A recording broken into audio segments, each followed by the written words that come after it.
Ahoy, lore lovers, and welcome to this, the second chapter of the RPGeeks adventure with pirates. Yar! We don't have a yar. Did we have a pirates move? I don't know. I don't think we did. It's the same as always. No, It's but just with these. Little hooks for fingers, yeah. No, man. Lovely. Prosthetic. It's just a prosthetic. Like. Oh dear. Lovely. Yeah, thank you so much for joining us for chapter 2. Do we need a recap of chapter 1? Maybe we should do that after a brief introduction of the faces you see upon the screen, or hear in your ears if you are of the podcasting persuasion. I'm Shamini Shiha. I'm a member of the RPGeeks, and I should be your GM for today. Pass to Fiona. Oh, hello. My name's Fiona. I always look like this. I use she/her pronouns, and I am playing your biggest crush of all time, Captain Montague Shute, aka Monty. Gosh, isn't it great to see me? I'm going to pass it over to the other wonderful RP geek, Emily. Hello, I'm Emily. I use she/her pronouns, and I'll be playing Marnie, the navigator, who's fine. Everything's fine. She's not worried about anything. She's very chill, as Marnie. She's very chill. She's always chill. I think that's I think that's the number one adjective. Personality trait, yeah. Chill. And if you didn't see part 1, you'll experience the chillness. Yes. You'll be like, wow, that's so chill. Anyway, I'll pass over to Grace. Wow, hey, it's me. I'm Grace. I use they, them pronouns, and I'm playing Malt, who uses he, they pronouns. Malt is also fine, is really dealing with their emotions well. I would say that I'm not disappointed, I'm angry. Oh no! And I can pass on to Kat, the other lovely guest. Yeah. Hey everyone, I'm Kat. I use she, they pronouns, and I'll be playing Reed, who is also absolutely fine. For a completely We're also different... fine. Everyone's just fine. And definitely not worried about any anger or disappointment or anything, really. Just what's actually great? Chill. Reed's great. Everyone's Reed's great. doing great. Everything What's is actually great is Monty actually is just really great. Yeah. He's just genuinely having a lovely time all the time. Brilliant. None of us know why Brilliant. Monty's stressing so much, because we're all fine. Yes. I mean, you see, if you keep saying the word fine, I'm just going to take you at your word that you are fine. So, yeah. I think the events of chapter 1, shall now recap, leave everything very fine with nothing to worry about. We had jolly good, happy, swashbuckling time in which you did a little bit of pirating. Mm-hmm. You got a little bit interrupted in your pirating by a Mr. Goldust who wants his ship back. You did not want to give him his ship back. So you left without any booty. Well, you tried to get some booty and then knocked a mast over in an attempt to gain booty. You got a banana, so that was nice. Thank you. Yeah, someone did. Not even any of you, to be honest. One of your crew. You have a lovely crew of pirates. They're well trained. They collect treasure when they see it. And you leapt dramatically back onto your ship. There was a lot of manoeuvring, sandwiches. Reed nearly fell off. Didn't. Onto the sea, but didn't, thanks to Marnie's amazing navigating. And I think then you were trying to negotiate, sort of blasted them quite successfully. They had, unbeknownst to you, sent someone on board to try and nick something from the captain's quarters, but Marnie sort of dealt with that, packed that person off out the window, and nabbed back... Banana, yes. That was their name? Their name was definitely Banana, canonically. And nabbed back what they were trying to steal from the ship, which was a map. Pirates love a map. Reed loves a map. Reed is a little bit too into the map. And Monty was pretty enthusiastic about the map. Yep. Love a good map. Marnie made sure it was okay by spilling coffee on it. Yeah, which it helped. Yeah. Mm-hmm. You have to spill coffee on maps.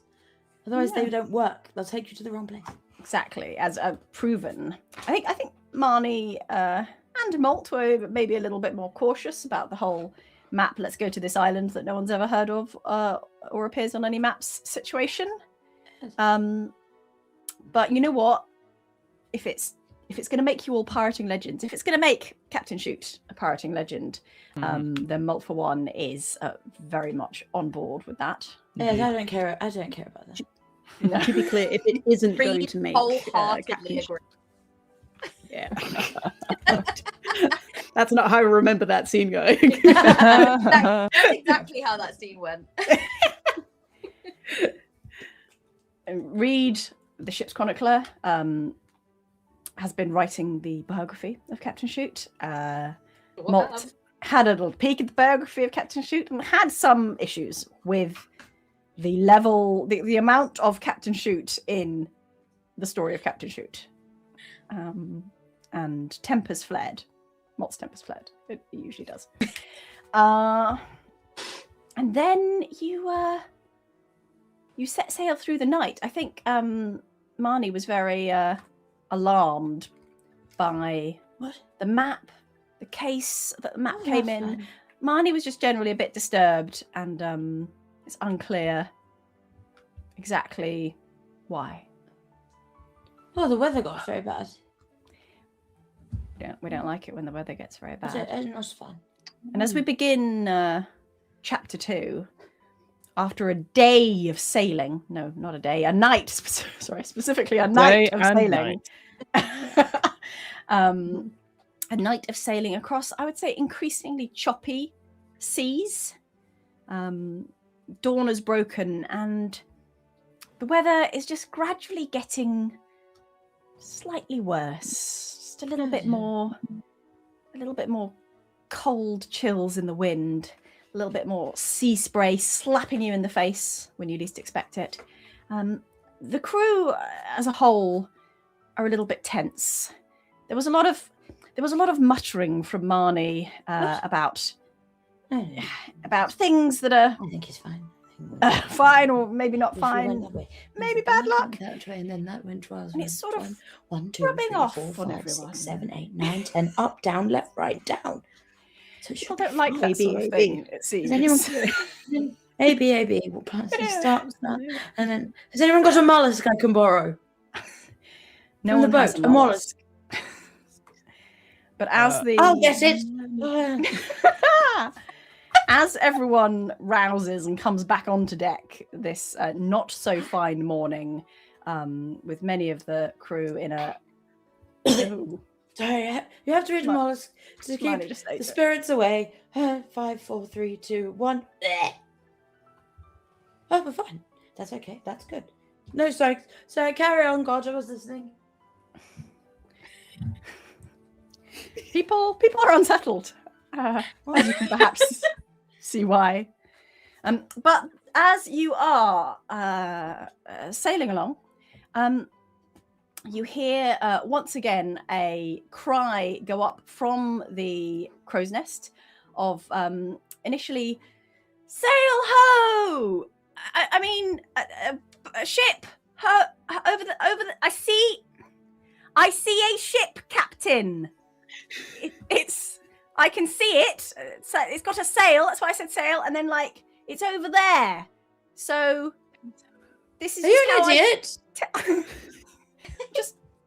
I'm trying to make sure the captain. He doesn't know what sail ho means. I don't know what else to say. Say there's a big ship over there. There's a big ship over there. Oh, thank you, small person on the net. What can you see any more details about them? Are they coming towards us? Or are they behind us?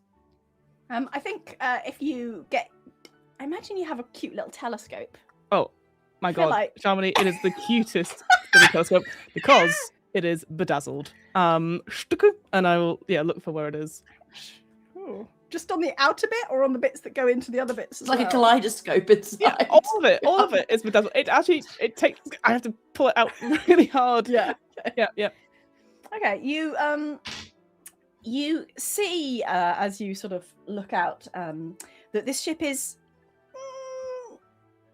on a parallel, not quite parallel course, coming towards you, but not directly, basically. You will both crash into each other if you don't move sometime down the line. And this is what looks like probably a merchant ship. It's not as, what's the word? Your ship is showy. Your ship is, bedazzled, essentially. Ostentatious. Ostentatious, exactly. This ship is practical. This ship will, get goods from A to B and hopefully not meet any pirates along the way. But of course, you are not currently flying your pirate flag. You're currently flying a yellow bedsheet. Indeed. We're flying the non-piratey. Yeah, we need to turn it upside down and then. Yeah. Oh, what I will say about this boat is that obviously they sort of know you're there as well, and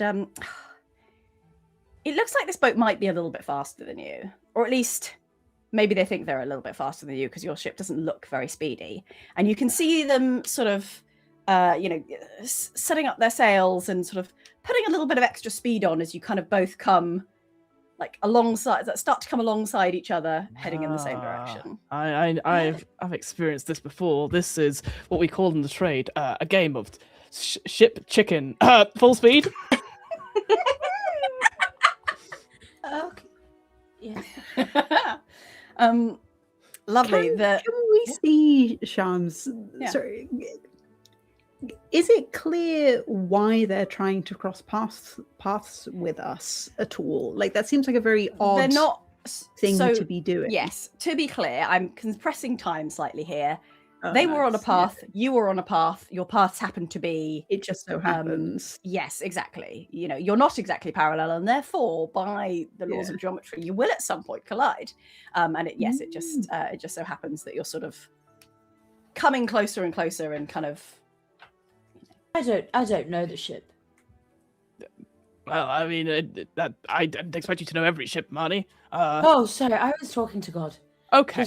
Sometimes I just have a little chat and I Great. say, "Morning, God. Do I recognize the ship? My memory is a little hazy." You don't know the ship. Okay, I don't know the ship, but you're right, Captain. I don't know the ship. Okay.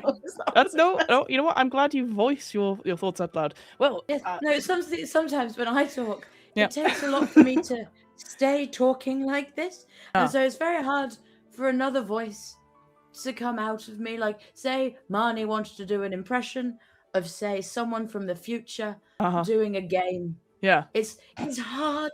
Yes. Because if that voice comes out, very difficult to go back to me. Oh. Do you understand? No. When all the people in your brain, they want to talk at the same time. Oh. Okay. And Well. sometimes you're losing your voice as well because you were at an emo punk night last night and it's very loud. You know what all those voices mean. No, you know what? I keep those voices going.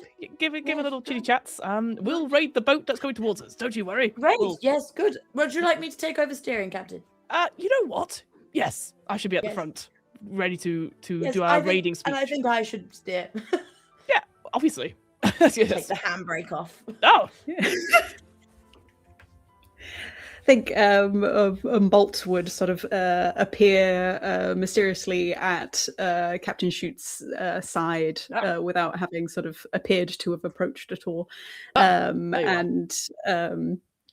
Shall I prepare the crew for a raid, Captain? They're getting rather a lot closer. Yes. I suspect we shall do the friend or foe maneuver, and obviously the bait and switch of it. We are foes, so we will take.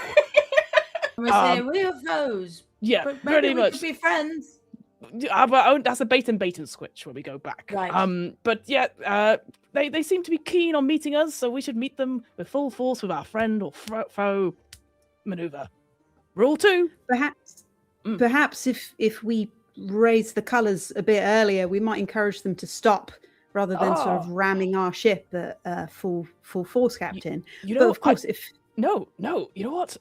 We should be proud that we are pirates. Change the sail. Not the sail. Probably not the sail. Probably the flag. Yes. Probably just change the flag. The top sail seems to be working just fine. Jolly good. Change the sail, you will fail. Change the flag. You're in for a shag. The famous pirate saying, Yeah. look happy, and a shag meaning we're going to fuck them up. Yes. Huzzah! Huzzah! Your crew lower the yellow bedsheet with, what was it on it? Was it the Merwalrus? I think I so, think yeah. it was the Merwalrus. Yeah, I'm pretty yeah. sure it was the Merwalrus. They lower that. It was The the eponymous figurehead. Scrimshaw princess. And we had 2 flags, and they both looked the same, but one of them had like a pirate hat drawn. Yes. And, Yes. like... So they bring one down and they send up the other one, which is like basically identical, but like has got like a pirate shaped hat on the We just said to a crew member, make this look more piratey. yeah Bit of tar. Yeah. So they Done. raise it up.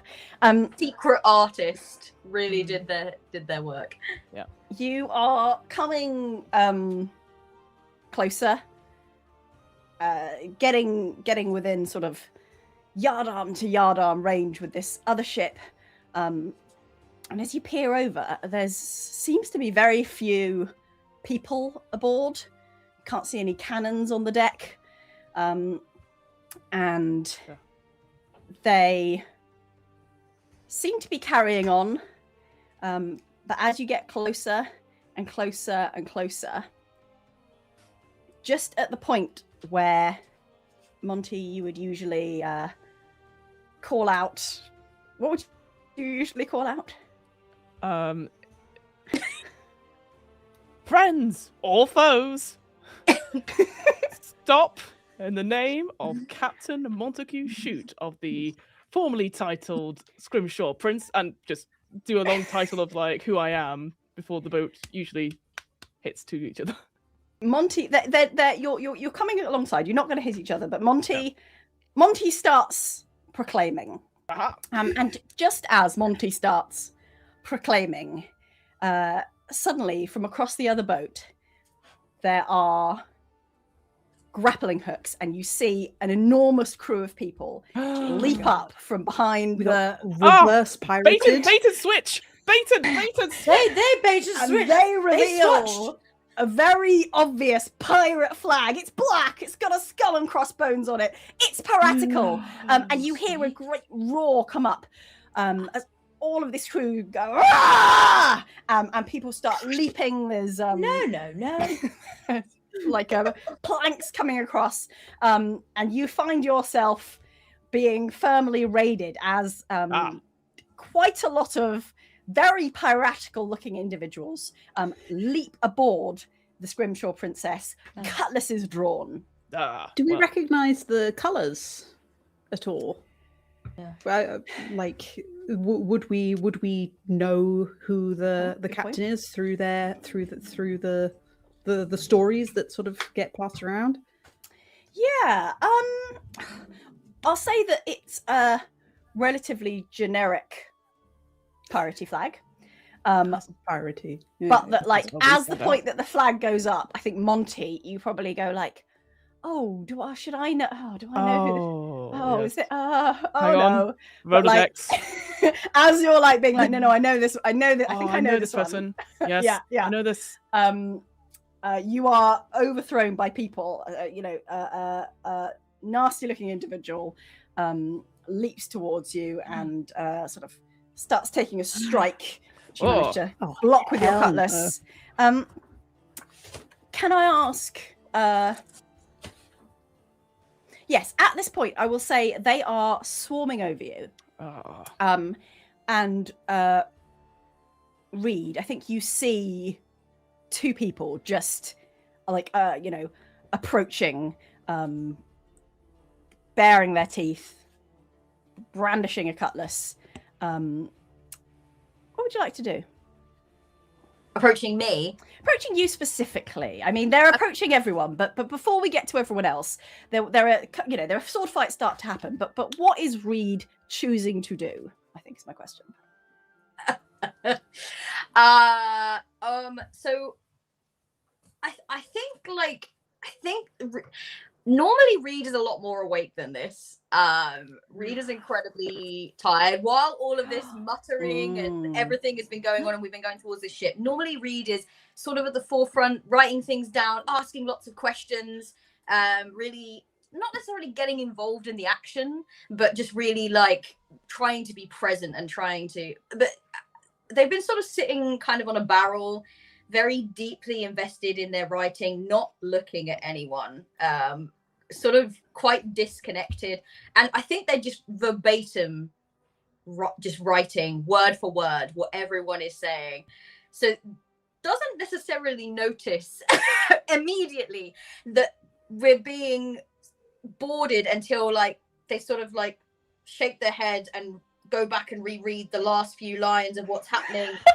and then that's perfect. Wait, and then oh bugger, and then sort of the journal kind of goes to the side. They look up, they reach for their trusty crossbow, and they see in front of them these two people sort of brandishing weapons. Some good brandishing.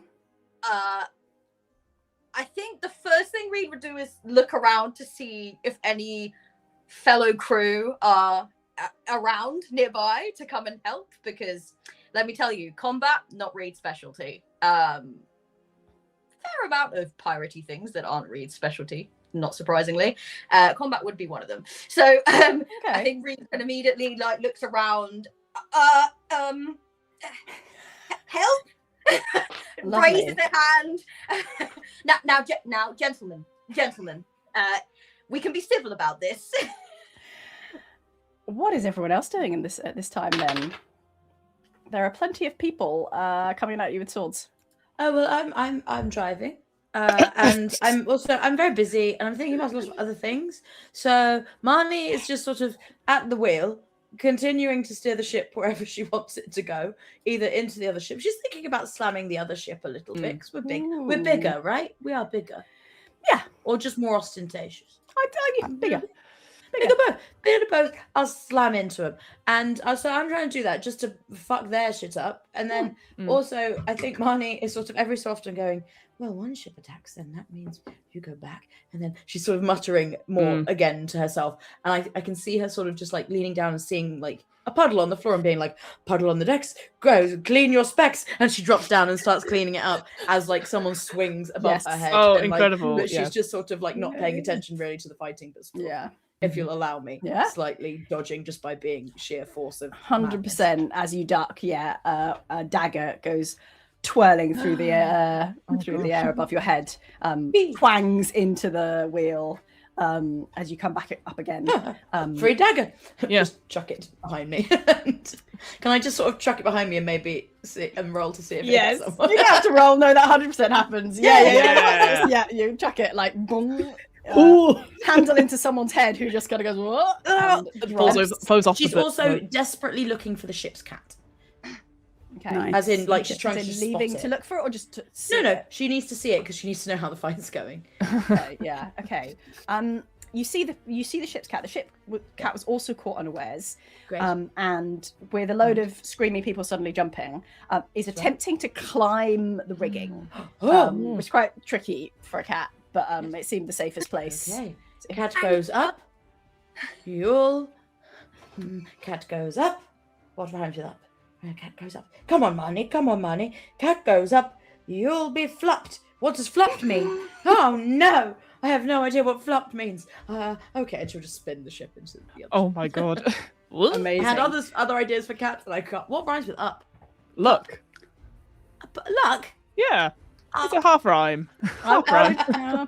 Anyway, just while this is happening, before we get to the ship's turning, Malt and Monty, paint me a picture of this fight sequence from your points of view. Malt, do you want to go first? I have something, but I'll let you go first. Make sure you get something. Okay, sure. Wow, this has all gone so bad so quickly. This really seemed like this was going to be okay. And then suddenly it's really, really not okay. There are pirates out here. Who knew? Yeah, no, I think the camera in montage has sort of seen Malt sort of trying to like reinforce the lines of people, sort of like, patting a hand on a back, muttering a reassuring word into someone's ear who looked like they were nervous. All of the sort of the trouble from yesterday, they're sort of trying to trying to reinforce people after a not particularly successful raid yesterday. So we've sort of been seeing them try to sort of buoy the crew along, and then this has just gone so foul so quickly. So I think you can sort of see them trying to be everywhere at once, trying to protect everybody, like eyes around, trying to put out every single fire that they can see, and actually not really getting anywhere because they're not dedicating any part of themselves fully to solving any one particular problem. In the moment that the camera lands on them, I think I would like to try to see if I can see like the captain of the other ship. Like, is there an obvious figure on the other deck? Are they with us? There is a what's going on? There is a notable lack of captain. Mm-hmm. There's a notable lack of captain. Yeah. I wonder if we could send someone over to the other ship and try and hostage situation a captain, seeing as this has gotten pretty nasty on our side so very quickly. I love that. That's beautiful. That sounds very much like using a clever trick. Ooh. That's such bad news. I'm really unhappy that it really does sound like trying to do a clever trick, doesn't it? It could also arguably be a hoodwink, because you need someone to kind of go sneaky, get over there. They're not. You're kind of trying to trick them into thinking you're like focused on defense, whereas actually you're getting in there with a little attack. Listen, if it sounds like a hoodwink to you, I also think that it sounds like a hoodwink. I completely agree with you. Wow. Yeah. Why don't you roll me 2d6 plus your polish stat? Plus my polish stat. All right. I love to roll 2d6. Oh no, that's not a very good number. You can add. Okay, that's a 6 on the dice. Ooh. But I get to add. I add +2 to my polish. Oh, okay, lovely. I have force of personality. So yeah, for an 8. Lovely. Who are you sending? I have an idea. Yeah, what's your idea? It's me. It's you. Yes, 100%. Okay. I appear alongside you, and Captain. Ah, yes. Well, God, what am I even going to say to you? God, sorry, that was out of character. You can say whatever you want, Malt. I trust you implicitly. Malt, you have to say it. You have to talk to God directly if you want to say things in your other voices. The situation here has gotten bad so fast. Indeed. Can you get the captain on the other side? Maybe we can force them to surrender with a hostage. I don't know. With a hostage? I like your thinking, Malt. I'll do this immensely. Huzzah! I will. Oh my God. Lovely. Wait, okay, no, I've already made the roll, so I don't need to help you with a roll. Okay. Nope. Yes. Are you sneaking, leaping? What? Like, paint me a picture. Shamany. Yeah. Yeah, I know the answer. Why did I ask? Yeah. Malt has given this little seed of request. Yeah. And I'm like, I will do this. And not only do we have, I'm thinking back about being a team player, thinking about our previous bounty. We need to be one up on Banana, and what could be one up on a raid and an actual hostage of the captain and possibly others. So I would like to instigate my playbook move of theatrics. And it says here, when I enter a fight, I roll plus vinegar. And obviously, depending on it, I get to hold either 1 or 2. And if we're doing so, I can mark one of the theatrics, which includes swinging from something and landing exactly where I need to be, pinning an enemy to the wall, challenging someone to a duel they can't refuse, etc. So, I am going to leap across onto the ship and hope that I don't fall in the water if I miss my dramatic exit with a miss. So Okay, roll for theatrics for me then. I will. Okay. So this is only a +1. Okay. You can use luck, and you can use also bonds, but you have to do that before you roll, which it looks like you didn't. So I might be able to help with this. I don't know if you can. I don't know if there is something for What did you roll? double ones on the dice. I don't know if there is. I don't think there is, but it's. I mean, It sounds emotionally, bad. I think there is. Yeah, like Sounds I, bad. I Anyone am who's going maybe to be joining us, harsher. double ones, normally bad in this game. That's so statistically unlikely. And yet so statistically likely. Yep. So it's a 3 total, but that is a miss. Okay, right. Oh my god. I could literally add 2 to your roll with a move that I have, and it still wouldn't do anything. No, I will, It's all, yeah. I will say, on a miss, your dramatic entrance is embarrassing.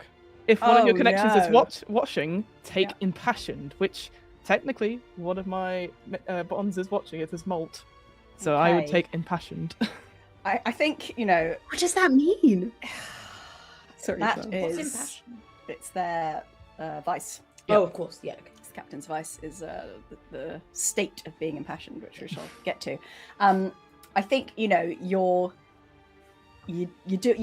putting Malt's plan into action. Yeah. I think probably like giving a little look back before you. I sort of finger swords, shoo, shoo, shoo, and then jump across. Yep. I think what happens Hmm. is that you climb up a rope Yeah. to get a little bit of height, ready to swing and land exactly where you want. Mm. I think you swing across, Huzzah! and as you try and let go of the rope, Yep. you don't entirely succeed. Ah. The rope ends up No. wound around one of your legs, No. No. and you end up swinging back again, Ah. upside down, Ah. hanging from the rigging. Oh, dear. Um, Oh, Malt, dear.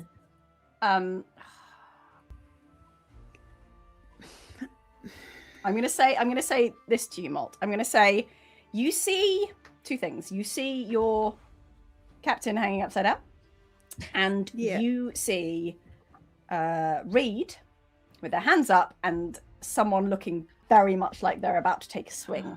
Oh. What would you like to do? You? Oh no. Yeah, get Oh my god, Yeah. you rude and mean person. How could you do this to The me? the good news is the embarrassing thing that just happened to the captain. Reed is absolutely not writing it down. So there is that. Mm. Still Great. alive. Oh my Wow. I feel wow. Oh my god, wow. I've just been cornered so badly. The Malt is like their heart is full of bad feelings about themselves for how cruel they were to Reed yesterday, for like the way that they lost their temper. I think you see them like you would have seen them earlier, like seeing her look through her notebook and seeing like the way that the light catches through the holes in the middle of the notebook. But I unfortunately have to help the captain. It is my raison d'etre. Oh no. Oh my god. Oh, this is the worst. Okay, cool.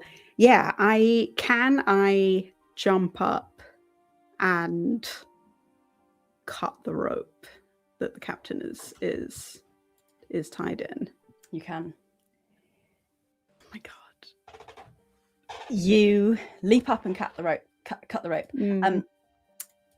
Marnie,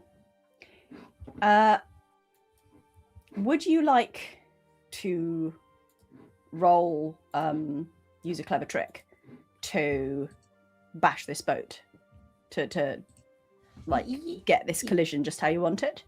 Yes, I was thinking that also maybe I could use my playbook move, Shepherd. Which is you are the shepherd of this ship. Oh, yes. When you make a move while on your ship, you may Yes. spend 1 luck to use the max bonds with your ship instead of the move's trait. So I would use 3, right? So you would still the bonds? you would still do the use a clever trick move. Yes. So Yeah. you'd still roll with vinegar. But you would spend 1 luck, and instead of using vinegar, use however many bonds you've got with the ship. Yeah. Now I've only got. It says bonds, and I've written the name of the ship. It is. You just have got a one. bond. You have got a bond with the ship, but everyone has only got 1 bond at the moment, and I think a lot of these rules are read. In which case, there's no point doing that. I won't spend my luck. I'll just roll with vinegar. Yeah. Sorry, I think Fine, at that's higher fine. levels you get That becomes more bonds. useful. Yeah, that's still cool though. Yeah, I like it. I'm just good at the boat. Right. Let's see if the dice agree. The dice agree. It's a 10. Oh, amazing. Incredible. Talking of the bonds, because I think I would like for you to have more bonds, I will say for that success, gain an extra max bond with the ship. That means your max is 2, but you have just used 1, so you still only have 1. But, do you want to say I've used it? Or because I just rolled with Oh, you didn't use it. Sorry. No, you've now got max 2 and Great. 2. Nice. And I think also Malt take an extra bond with Monty Captain, for that. for sure. Wow, for that choice. Oh, but nothing for love that. Reed. What? Yeah, No, anyway. Because no one's helping. So bad.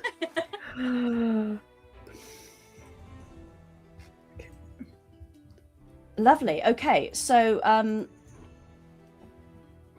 as the fearsome figure in front of you, Reed, I will say large, classically piratical lady with lots of red hair, goes for the swing. The 2 ships collide hard, and she is completely knocked to one side. Goes sort of tumbling over. Meanwhile, Captain Shoot lands with a thud on the deck. Is there anything anyone else would like to do at this point? I would like to scarper behind a barrel. I'm looking around for a weapon that's maybe a bit more useful up close than my minute-long cranking crossbow. Can Marnie shout something at Reed? Marnie will go, little squirrel, protect the map, and she'll also just sort of very gently throw one of her knives like towards it, but she will throw it, but like in like a underarm like ha kind of throw rather than knife towards you. yeah. So that it catches. No one could possibly fail to catch this kind of No, way. so easy. Every pirate could do it. Kind of. I think Reed lurches forward to catch it almost on instinct, and Don't then lurch. does it right at this last second. They second guess themselves, so they go to catch it by the heel, and it's almost like the coolest thing I think that Reed has ever done. Slow Like motion. it's almost really cool. And then the brain activates and goes, "You're not gonna catch this, right?" And then they're like, and then they pat it to the ground and then grab it. If you launch it on the floor, then you have to pick it up more. So you have to put it back down again and pick it up again. Little squirrel, put it down and pick it up again. Thank you. You'll get us all killed. Whoop, with the ship. Okay. Where is Redhead Lady right now? Still just kind of laid out on the floor. She is tumbled. I will say she's tumbled next to you. She's just getting up again. I was going to say you could also try and grab her cutlass if you liked, but you have a knife now, so. Well, it's just a knife. I had 2 small knives, so it's not a big thing. Just so you know. Okay. I think at this point, unless directly engaged again, Reed is looking around for Pip specifically. Ever reliable, ever loyal Pip will be here somewhere nearby, surely, and will come to Reed's aid, because that is what good assistants do. Pip has mostly been assisting you with more sort of academic things. Of course. But Pip is better at the pirate stuff than. Everyone is better at the pirate stuff. Yeah. Oh, sorry. Okay, you look around, and there is like dramatic sword fighting happening all over the place. Oh, bless you. Good muting, Sharmony. Well, very good. Yes. Very good. Sharmony sneezes will destroy you all. It would end the battle instantly. The ships are blown apart. The sails fall. Yeah, you see Pip engaged in some dramatic sword fighting. Pip is kind of scrawny. They're like the little powder monkey. They're one of the younger crew members who usually just carries gunpowder from below decks to the cannons, and it's not a terribly advanced job. And they found a suitably also quite short lady pirate from the other ship, so that they could just be of equal heights while they dramatically sword fight each other. Yeah, and then they kiss. It's possible that the sword fighting does have some romantic tension built in. Yeah. Entirely possible. Doesn't all sword fighting? Yeah.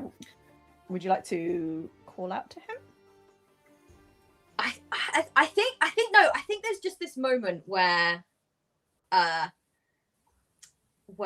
Reed looks around and just sees everyone sort of engaged, sort of in the moment, doing their thing.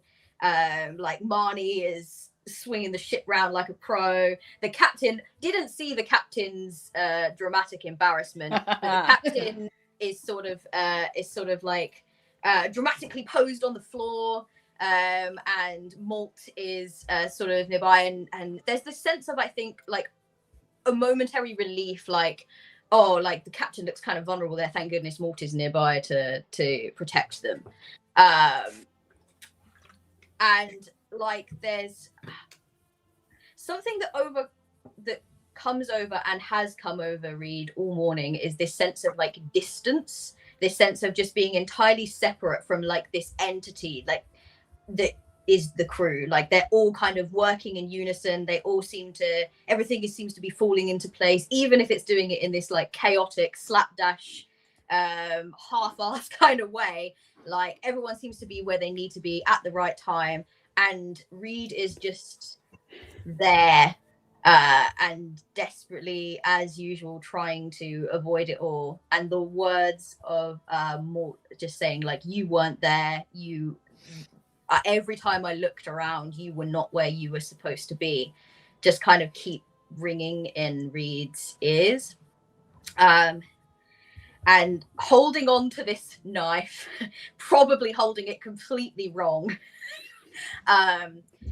Reed takes a really long, shaky breath and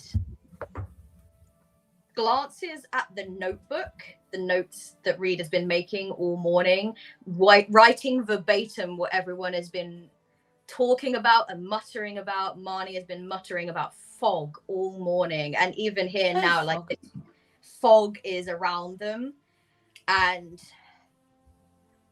he straightens up and rounds on this lady with red hair, knife out, and says, "Well, no wonder you fell over. You didn't use your left foot. And don't you know, it's unlucky to board another ship in such thick fog." Don't tell the others, Reed. Don't tell them. A clever trick. Desperately trying to use a clever trick to get them to stop attacking us like their own. Yes. That's so if there's one thing that we know is superstitions and things that pirates are frightened of. Yes. And so I love it. I'm reminding them of these facts. Trying not to shake too much. Shami, you are on mute just before you start speaking. You're doing great, sweetie. From me. I really love that, and I want you to succeed. But I do have I do some tools in my toolbox. Uh-oh. that might make that more difficult for you, because at this point where you brandish this dagger at this pirate in front of you and glance back to your notes, you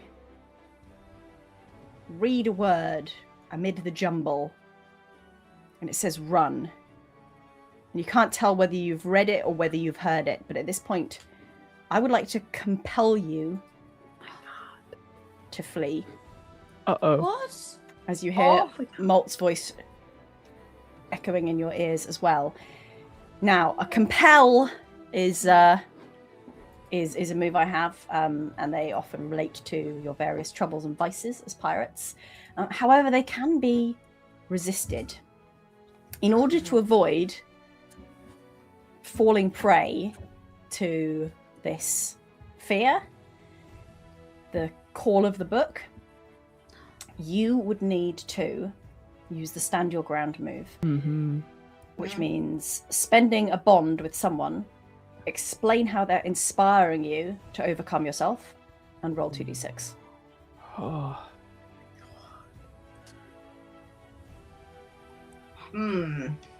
What have you got as bonds?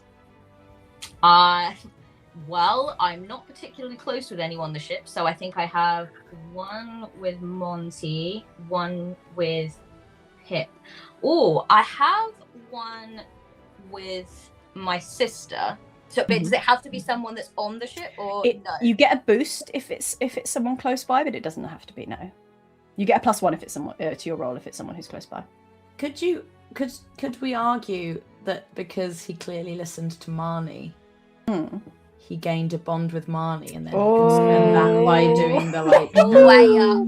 Yeah. Yes, the fact that Reed is using Marnie's words. Yes, I will allow that. I will say the fact that you've absorbed what Marnie said, and are using your kind of skill at general pirate legends and superstition. I will say you can count that as a bond. All right. In which case, so I gained the bond with Marnie, but I would like to now immediately spend it. Yeah. Because I think in this moment, as Marnie sort of like slid that dagger across and shouted out "little squirrel," there's that weird sort of tug on Reed's heart again. And I think that what compelled Reed to want to do this move is a reminder of maybe when Reed was a child and used to play games with their twin, and they would always play this hero, almost a Captain Monty Shoot like character, of like this sort of slapdash buccaneer that came in and saved the day. Matilda loved to play like the sort of like damsel in distress type character, and would always be there for Reed and would always say, "You're so brave." And I think that's been the crux of, as they've grown older and Reed is sort of withdrawn into books, Matilda remembers the potential of what Reed could have been if Reed could only push themselves and allow themselves to think as they did when they were a child, and have that kind of childlike bravery. And I think just hearing the word squirrel, having someone just believe enough to try to help was enough for Reed to try to push that thought of run away and channel that kind of that inner character. Roll 2d6 +1.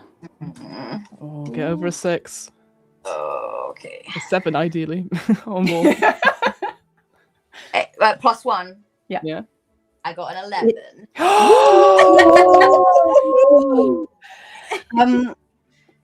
You can't scare a little squirrel. You absolutely cannot. All of the people believing in Reed suddenly rise up in her, and as she shouts out to this like snarling pirate, I'm going to count this as a success on that as well, rather than go straight into another roll for clever trick because it's fun. Narrative. There's just this sudden terror in her eyes, and she said, "No, I didn't." And she kind of like looks down at her boots, uncertainly, and sort of takes a step back. I didn't. It was my. Oh, I think you did. And are you trying to have a slightly like broader effect, right? You're trying to have this sort of ripples through the crew of like, what leg were you using, kind of thing. Yeah, I think like I don't think anyone has ever heard Reed shout so loudly. Like it's almost as if like this kind of like, come on everyone, agree with me. It's like this kind of like, you didn't use the right boot, and it's bad luck to do it while it's foggy. And what's more, didn't you know about, and just starts to rattle off all the different like non-piratey things that they are doing. And there's a lot of like Marnie's mutterings, Malt's teachings, and even a lot of like Captain Shoot's like insane ramblings are kind of like mixed in there. It's like trying to channel all of these different like these different things that all of these people have taught her, and every so often knowledge. Yeah. Every so often Marnie's really like listening and being like, yes, absolutely, and then he's like, well, that's just simply not true. And I think like the biggest thing that you would all get from this is that, like, notebook or not, Reed is always listening to all of you and taking every single thing that you all say to heart. Like it like has an eidetic memory, just has absolutely absorbed everything, even if they don't know it themselves. I think Pip's kind of near you as you're shouting this, and like is this sort of like looking at you like confused, like wait, what? And you sort of like give him like, you know, like give him the look, give him the secret look. It's like get with the program. And Pip starts backing you up, like yeah, I heard that too. That's totally what they said. And the other pirates on your crew start sort of like adding to what you're saying and kind of basically like regaining their confidence. They're not necessarily like winning the sword fight suddenly, but they are like, yeah, you know what, you guys are cursed, super doomed, you've got no luck. And you can see it really sort of bolsters them in this sort of moment. And you're wearing a red hat. So like we all know what that means. One of the pirates like grabs this hat, like flings it into the sea. But it means you should never throw it in the sea. That's what a red hat means. You're what? Madman. Someone on your crew had also taken off their hat and then was like, put it back on, like I knew that one. I think also, just to finish off this big long monologue of like, you done this wrong, you done that wrong, this is not your lucky day, I think then Reed finally just ends it with and perhaps your biggest mistake of all, you have chosen to attack the infamous Captain Monty. Get up at that point. Yeah. As you say those words, and as Monty sort of like staggers to his feet with Malt's like fending off blows, just like pick him up. Yeah. You hear left foot first. A ripping sound from above you, and with a cutlass in your very nice sail, sliding dramatically down, is an also relatively ostentatious figure with jet black hair and a big coat which bellows dramatically. Maybe it yells as well.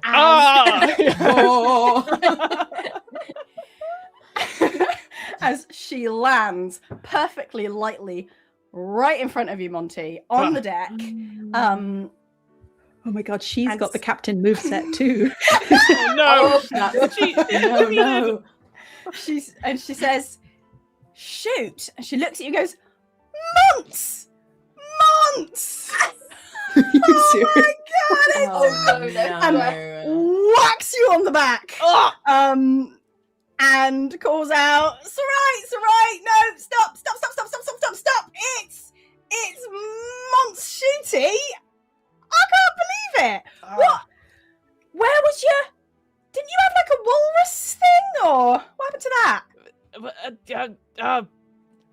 Lady Curtis. It's not Lady Curtis. Oh, it's not Lady Dottie. Curtis. Oh no! Oh no! Sorry, is that worse? Oh, it's much worse. Oh, hello, Captain. Gosh. Wow. You had a figurehead, and she was like, ugly. You know, like. Oh no, she's. Well, we're changing. We're doing works. Hello. Gosh. I actually cannot. Oh, do you have any treasure? Because I know it's kind of against the code to pirate from another pirate, but like, slim pickings. Oh, yeah, I know the feeling. We just finished a raid ourselves. We got. Wow. It's quite high in demand, you know. A singular banana. Yeah. Oh, sorry. Scratch that. No banana. I mean, obviously we got a great deal of treasure, but as you've mentioned, it would be wildly against the code to pilfer from another pirate. So perhaps we could share a meal, something, you know, a celebration of these two renowned captains coming together. Yeah, like a fancy tea party. You like fancy schmancy stuff, don't you? Like that's why this boat is, to be honest, somewhat impractical. But kind of suits you, doesn't it? Malt, please introduce yourself to our wonderful other captain. Captain Wynn. Captain Ewan, yes, Captain Ewan, yes. Monty is incredibly flustered and has gone bright red. Pleasure, Captain Wen. I'm Malt, the first mate of the Scrimshaw Princess. Yeah. What brings you on Captain Shoot's fine vessel? We were trying to pirate you. Well, obviously there's been some kind of misunderstanding. Oh, the sail. Yeah, sorry about the sail. Usually I do that on ships where it doesn't matter because we're going to pirate them and leave. So, that's a big... No, you'll go to our jail. No harm done, everyone. That's the song. No, Rip the sail, you'll go to our jail. Rip the sail, you go to our jail. Yeah, well, maybe this time we do the bridge and they get the free. It's got free from jail. Rip the fridge, you go to the bridge, Monty. Yes, thank you for correcting me. We'll sort that. So you got a new navigator. Yes. Hello. Yes. This is Marnie. Marnie has been with us for a couple of months and doing a fine job. Yes. Is she not? I could be wrong. Is she not the cursed one? No, we don't use the C word here. It's just, you know, it's just she's got goals, so you know she's got. They turn around and they see Marnie running in a circle with the gulls chasing her, and she goes 1, 2, 3, the other way. 1, 2, 3, the other way. 1, 2, and just carry on. Yes, a gifted is what I would say. She's marvelous with the ship. Fucked your ship up, didn't I? You do notice, Marnie, that Reed is right. It's getting kind of foggy. There's a mist kind of rising up from the sea. Good. Captain. So sorry. I know you're busy with new captain. Hello, new captain. Could I possibly be excused from the helm? I just need to do some things at the front of the ship. Sure. Be quick. And extra supper. Yes, it'll be absolutely very quick. And she begins forward rolling towards the front of the ship and goes, "Did never walk or you'll get fucked. Never walk. No walk, no talk, no." And starts doing weird dancing, like sort of stamping feet on different planks of wood. I turn back to Captain Nugent and I go, maybe a parlay. Maybe parlay. You know, we could sit down and sort out all this stuff. Maybe you Malt and us can talk together and are providing the booze, that's fine with me. I'm sure we can accommodate for such things. What do I understand of the situation of our stores, Fate Weaver? How's the alcohol situation? Has anyone been going at it hard? I think you're all right. Marnie only drinks alcohol when the day ends with a Y. You had Gold Dust's like booze collection, right? This ship, before you stole it, was fully kitted out for a mega voyage. Like, it had everything you could possibly need on it. It had 4-poster beds. It had, you know, some money as well. Like, you have not started like your pirating escapades in difficulty, and I wouldn't say that your pirating has made you a net profit at this point, but like Sure. you haven't like depleted everything you started off with. Okay. Sorry, carry on. You know, say something along the lines of like, well, of course, you know, we've pilfered some vintages of a provenance you wouldn't even believe. I've never tasted wine so fine in my life. Sounds okay to me. Excellent.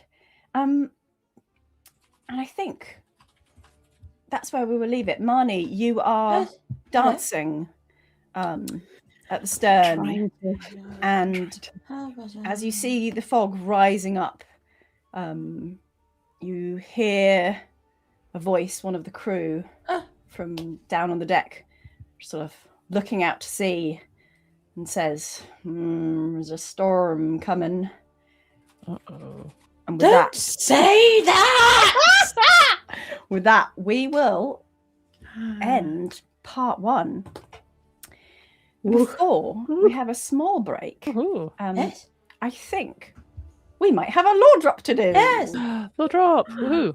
It's me. It's Emily Bates. Marnie. It's Marnie. Marnie's Lore Drop. Very much It's Marnie. about yes, well it is, because it's all about superstitions and what you need to do to stay safe at sea, or at least what pirates maybe thought they should do to stay safe at sea.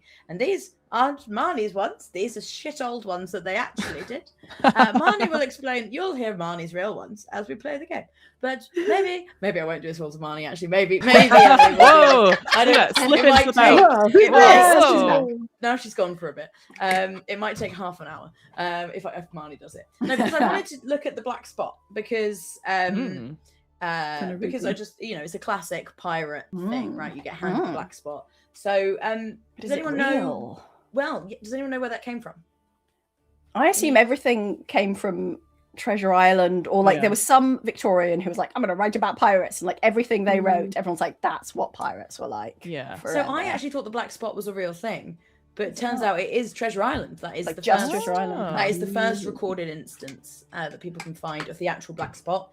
In it gets handed to, I think it's in one of the first. I was actually reading it earlier, but I've left the book in the other room. I wanted to see if there was a really cool. I was gonna read the description of it, but there isn't actually a neat description of it anywhere. But but someone gets handed it in like chapter 3. It's like and a just spot on a drops piece dead. of paper or something. Yeah, and the idea is he was so scared to receive the black spot that he just dies. Self-fulfilling. But it's because it's not actually. And then at the end, they hand it to Long John Silver, who doesn't die. Spoilers. Or at least he doesn't die because of the spot. I don't know if he does die at the end of actually. Anyway, it doesn't matter. He might die, he might not. But he's Treasure Island 2. Treasure Island 2. Long John Silver's back. And that in the book, they don't actually talk about that being, a sign that they're going to kill him. They just want to depose him. They just want to take the ship over from him. So they're just saying, we just don't want you anymore. So it was kind of, when it was first written by Robert Louis Stevenson, it was written as more of a bad omen, like we don't want you. And you would write, one side would be the black spot and the other side would be why you were handing. They would be writing, explaining what the reason why you were passing it on. Very considerate. Yeah. Well, there's a bit in the book where like Long John Silver's reading out what they wrote, and he's like, "Well, you're using very flowery language," like, and he's kind of making fun of them. It's like constructive feedback, isn't it? It's like feedback form. Exactly. Yeah. It's like you're getting fired, but like here's your last why, performance review. The compliment sandwich. Yeah. Yeah. Didn't realize that it was like a social consequence rather than like a superstition. So. Yeah. And I mean, it's not like, again, it was made up, right? So it was made up by Robert Louis Stevenson originally, and that's kind of what it was. And then, you know, I think like I definitely first heard of it during Pirates of the Caribbean. Like that was, you know, my initial pirate stuff, I guess. And like it's in lots of pirate stuff, but in Pirates of the Caribbean, it becomes an actual physical like mark on someone's hand, but it's more like supernatural. I think it's in the third one when someone gets marked with it, and then that does mean death. That is like omen, you will die. And I think it got associated with that because the first time the Black Spot appears in Treasure Island, he does just die because it's like, but it's meant to be because of the fear of getting it. But pirates absolutely were superstitious about other things. And this is some of this is from sailors, but we can assume that there were some pirates that sort of were also probably following similar things. So what have we got? So birds are really important. It's one of the reasons I wanted Marnie to have the gulls when I first made her.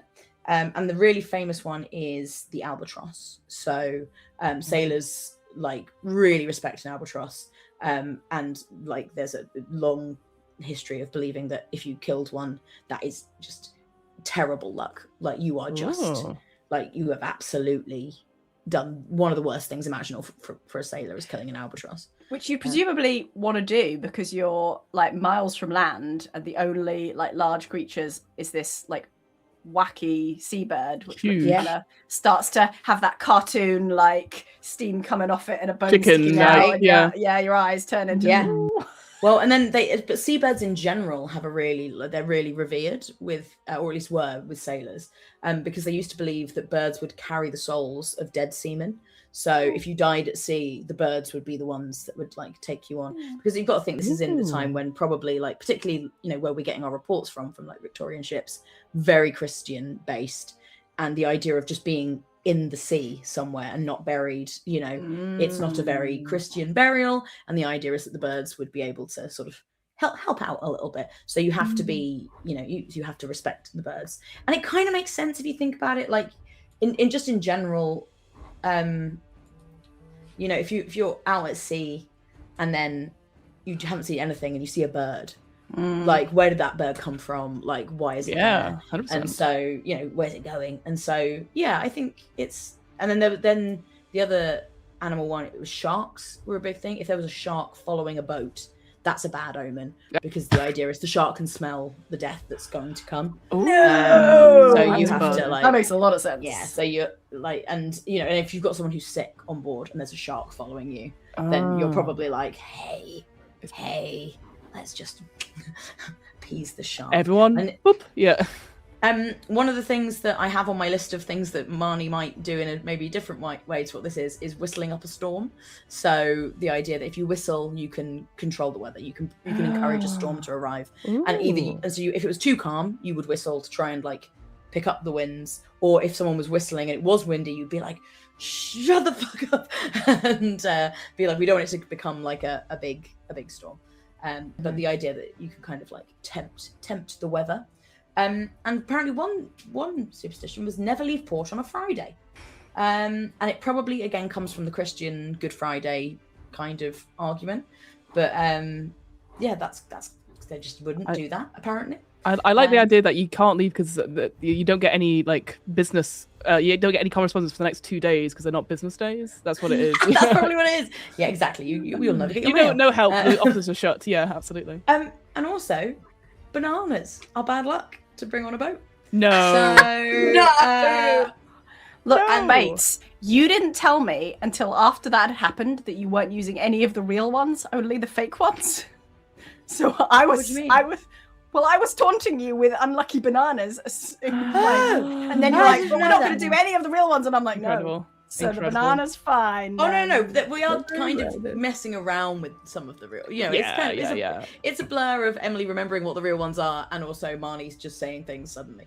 But it's gonna be foreboding, you know. But do you know why that probably one of the reasons they think that might be the bananas being unlucky? Can you have a think of why that might be? Because they just ripe instantly and they die. Like I can't imagine they keep very well. That makes a lot of sense, but also. There's a lot of very dangerous spiders that can live in bananas, and like get brought onto a ship, and you bring on very poisonous spiders onto a ship in the bananas, and you can kill the whole crew. Oh my god, this is a different snakes in a plane. It's spiders on a ship. Spiders on a boat. Pirate ship. Yeah.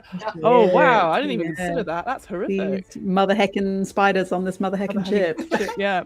But I think when you like think of all of that, it kind of makes sense. The black spot kind of feels similar. Like there's a lot of omens around, you know, death, and then but also like, you know, in general folklore, you know, you get like black animals following you, like, you know, you get the raven, you get the black dog, you get, you know, various things like that. And so I think it kind of makes sense that they obviously didn't have it, but when, you know, if you're Robert Louis Stevenson and you're coming up with a cool pirate thing, I think black spot fits nicely into the world. Cool. So yeah, there you go. There are some real superstitions, but the black spot probably not a real thing that pirates were. Gosh, I feel I've learned so much. I'm like, wow, because I genuinely thought it was real as well. So yeah, I did too. Until I literally started looking this up, and I was like, oh, Robert. Oh, creative license. And I was like, that means Marnie can say whatever she wants. It's all made, basically. Mm-hmm. Yeah. Oh, nice. Lovely. Let it not be said that here at the RPGeeks we do not educate you about pirates, among other things.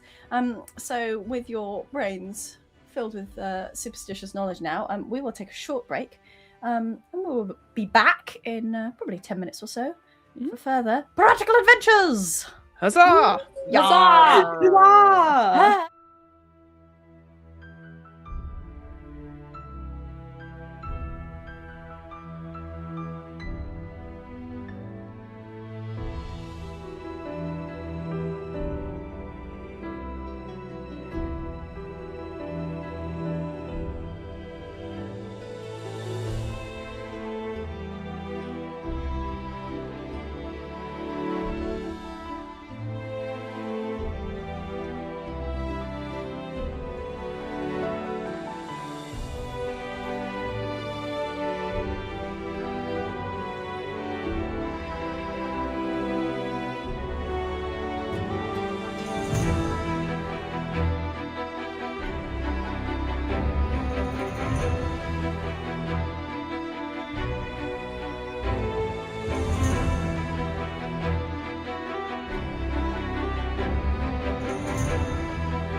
we find ourselves on the Scrimshaw Princess in increasingly low visibility as the fog rises from the sea.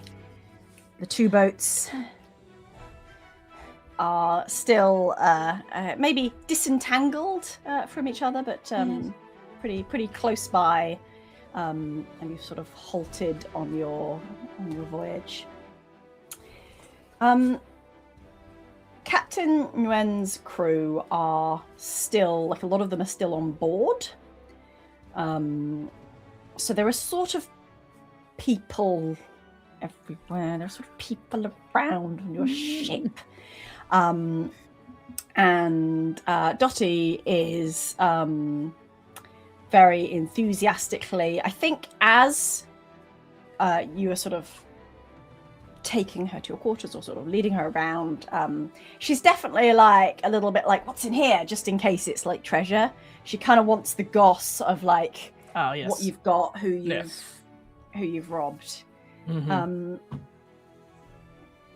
Now, before we sort of to start off, set the broad scene. What is your welcome for Dottie like? Well, I'm so glad you asked. It's very rare we have guests on the ship. Normally we do the raiding, and we take the stuff. That's sort of plan. Now we have people on our ship who haven't raided us, so it's kind of a new thing. So I've gone into old Monty mode, which means I've rolled out literally the only red carpet we have, which is more like a bath towel. And every so often, maybe some small cabin member picks it up and then moves to the next entrance and puts it down. I sort of take Dottie on the tour, and talk about the different things. I show the wardrobe naturally, and talk wardrobe about... with the sort of smashed in back. Yeah, sure. If you notice it, I'm like, oh yeah. Oh. What happened to your wardrobe? Oh, what have you been doing in it? You should have seen the other guy. No, it's just things happen. We were raided. I'm sure but we fought them off. So. Right. Absolutely. Yeah. Yeah. All right. Very nice. Very lovely collection as always. Do you sort of notice that her finery is a lot more sort of like, shall we say, practical than yours? Do you get a lot of use out of sort of like picks up? What's the most sort of ridiculous item that you have in your wardrobe? Absolutely, it is a corset that has peacock feathers coming out of the back. Get a lot of use out of this out here, do you? You never know when it's going to be peacock night. A monthly sort of different cabaret night. Got to keep them all in check and show them who's boss. Right. Interesting leadership style. Yes, well, gotta enjoy oneself. Leadership sometimes is a lot of talk, action. But you know what? I think it's better to have fun with it. That's why they call me Monty Shoot. With fun, that's one of my names. Middle names, PH. It's silent. Fun. I did not entirely follow that, but you are certainly fun, Monts. But how have you been, Dottie? Gosh, it's been so long. I didn't expect to, with all the big sea and oceans, I didn't expect to run into you ever again. Literally run into me, like, again, sorry about your sail, but your navigator did, like, just literally just bash the side in. Well, I mean, we were, I don't know if you've heard of this, the pirate code of ship chicken. We thought you were doing a ship chicken maneuver, so we thought, well, Tool could play that game, and then we kind of did, so it did work. Yeah. I am sorry, your flag, and then all the gold bits, and you just don't look much like pirates, really. I see. Well, I thank you for your feedback. I'm sure I can post it back to the rest of the crew, but I think it suits us quite fine. Dotty. Just as an explanation for my faux pas, that's why I didn't immediately recognize you as me good piratical friend. Well, obviously, I obviously didn't recognize you because you were so good at hiding. I like to make a dramatic entrance. Yeah. I should have. No, I should. The thing is, I should have known because that chap you stole the boat off. Mm-hmm. Yes. He's been like on about getting it back, getting you. Yeah. Like obviously pirate code, but like literal like rewards for information level, right? Of course. Yeah, of course. But I did not cross my mind because I'm an honourable pirate and you're my good mate, obviously. Mate, yes. But yes. Yeah, I should have put two and two together because yeah. How much is this ship even worth? Because he's like to be willing to spend money to get it back. Like, I mean, it's nice, but well, yeah, you know how it is. You got it when you go around with a name like Gold Dust or Lust or whatever. You're gonna have to, things on property. Yeah.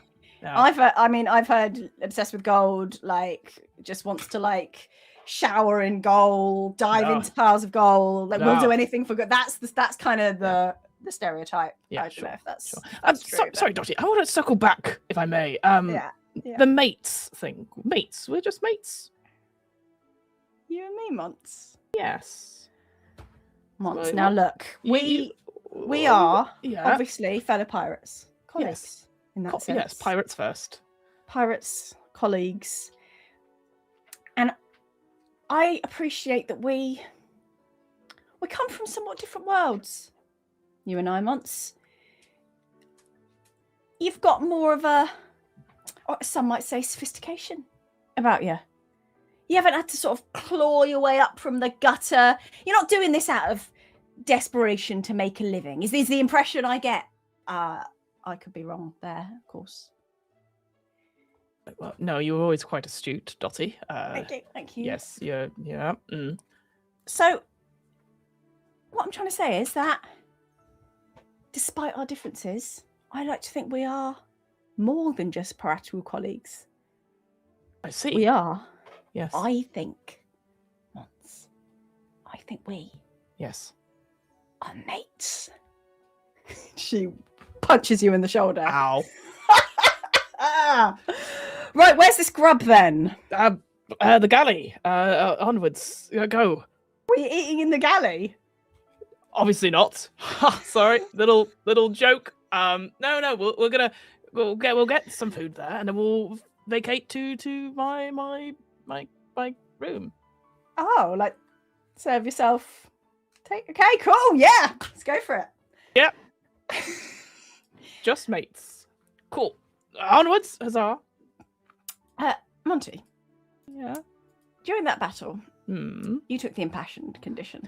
Would you like to read out what that says? I certainly can, Fate Weaver. So it says, impassioned. While you're impassioned, the fates can compel you to do, and it says here, extremely foolish things to impress your connections.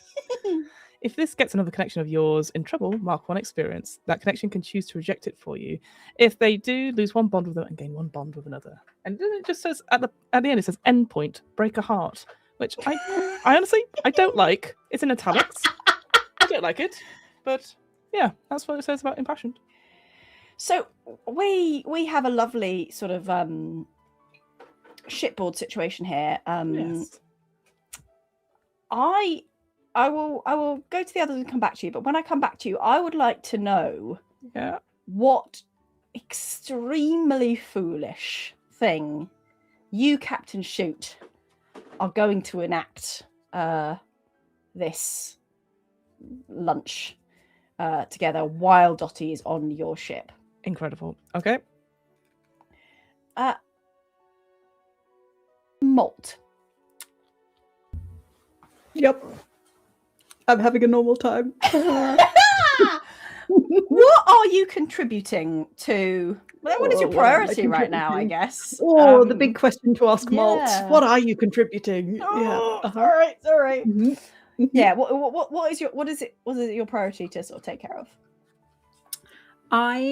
After the situation yesterday, I am terrified that we have got an entire crew worth of other pirates on board. This is the captain's will, and thereby it must happen. But we have got a ship worth of potentially enemy fighters and also their leader on our extremely valuable vessel. And yesterday, someone was trying to rob us of something that was secretly inside our ship. So I am torn between my personal interest in what is going on between this interesting, very cool lady who has come on board our ship, who seems to have some kind of long-standing connection with the captain, and I feel some pull towards finding more about that, but I'm being very low-key about it. Really, really low-key. I'm fine, actually. And also trying to do my duty as I see it, which is making sure that whatever it is that the captain decides to do works out okay. So I think I am going to try and find Marnie. If Oh, good. Are you We'll find her. about? Yes, Okay. yes. So currently, Okay. Marnie has lined up some of the new friends, and is making them all take their Right. shoes off, Okay. and socks if they're wearing them, and is making them shuffle and clean the decks with their bare feet. Go! You Is have it- to go quicker, because otherwise, if you're new on the ship, then you mustn't let people slip. So come on, shuffle, shuffle, shuffle, shuffle. 1, 2, 3, 4, shuffle, shuffle, shuffle, shuffle. Oh, Badger, lovely to see you. Everything's fine. I think it's actually all fine, and I don't think there's anything to worry about with the fog, because these people are going to clean the ship. 1, 2, seems like 3, we've 4, got shuffle, shuffle, shuffle, shuffle. Hello. everything under control, Marnie. There's a lot of people on the ship. There are a lot of people on the There's a ship. lot of fog. So what if they brought the fog with them? What if they are attached to the fog? Do you see what I'm saying? There was some fog. Now there. Oh, can you hear me? Oh no, computer. We can no. hear you, but you have frozen. You might need to come back in again. Can you see me? I don't know what's up. My screen's kind of- gone entirely I black, can and I see can't like do this. anything. You're kind of Yeah. frozen. Oh, no. So... Can you hear us though? I can hear you, but I think there's probably a big delay. Okay. No, I'm going the to turn my timing computer seems off. I'll be okay. back. Yeah, that's fine. I'll do some things. I'll fix it. Oh my god. Once again, reiterating, everyone's fine. We're Yeah. all fine. Yeah. I'm Yes, we're the assuming. group. Yeah. I'm assuming the things that Emily needs to do to fix the computer and the internet involve sprinkling salt, running around in a circle. Yeah, it's getting everyone in her block of flats to clean with the shoes. Yeah, with their bare feet. She's lit a seagull feather on Ooh. fire, I and it's like didn't smudging know you the space were with with it. The scale could be anywhere between the seagull feather and the And block turning it of on, flats, you turning it know, on and just off again. Yeah, possibly. Yeah. The entire ship. Yeah, 100%. Yep. It's very hard to see with all this fog. Oh no, she's just gone. All of this fog, truly. I love that with it. Before you went to see Marnie, did you contribute at all to the sort of dinner plans? Did you like send any instructions, lunch, whatever this meal is? Yes, of course. If there is another captain on board, there's no way that the captain would ever take such a prestigious guest to the galley where everybody eats. That's like completely absurd. I would be talking to the cook to make sure that something nice is being prepared for the two captains to eat, probably in the captain's quarters, like in the professional captain quarters, in the captain's office, as it were, not in his like quarters where he, like, you know, where his those desk. are two very separate areas. They're of the ship, separate. are they? Okay. Yes, Interesting. 100%. Yeah. I'm Interesting. sure of this. Okay. If you say so. A very nice bottle of wine has been decanted, and there is a seething discontent on Malt's face of the opposing directions that they're being pulled in between. It is really important that the captain comes across well in this, but also it feels like I'm setting up someone else's super romantic dinner. Does feel a bit like that, doesn't it? Interesting that. Okay, so just so that we know what's going on below decks that Malt has set into motion, let us come back to the scene on the deck with the feet and... Don't be too weird, Ronnie. Shuffle. Huh? While we've got guests, don't be too weird. Well, don't you be too weird either. It's okay, we know she's cursed, says one of the... I'm not visiting pirates. cursed! I'll curse all over you in a minute. See? They're very ungrateful, Badger. It's not a curse, it's talent. She wouldn't be here as a navigator if she didn't have something special to give to the ship. Correct. 5 seagulls land on Marnie's shoulder. You know, if other captains can't handle the raw power of the sea behind our navigator, that's on them. But luckily, Captain Shoot knows how to handle it. Yes. Yes, Captain Foxy, that's what we all call him. I know you do, Badger. I've seen it. Anyway. So, right, so you've all cleaned this bit of the ship. So now it's time to do the next bit. And this time, it won't be with your feet. It'll be with your hands. So on to your knees we go, unless you're really good at hands to hands. I don't work for her. She's Oh, you don't work scary. for me. Oh, you don't work for me. She's not our Oh, captain, you don't is work for she? me. Do you want? You're on my boat, aren't you? Yeah. Yes. Navigator. Who brought the fog? If one of you tells me who brought the fog, then we can end all of this now. Sort of look confusingly like towards the weather. It's just weather, Marnie. It's Never just weather. No, it's never just weather. Malt, where do you think the weather comes from? Well, Who makes the weather? areas of high and low pressure, I'm pretty sure, when they hit humidity and stuff. Yes, pressure, exactly. Pressure that other people put on people. Or, when I say people, do I mean sea monsters?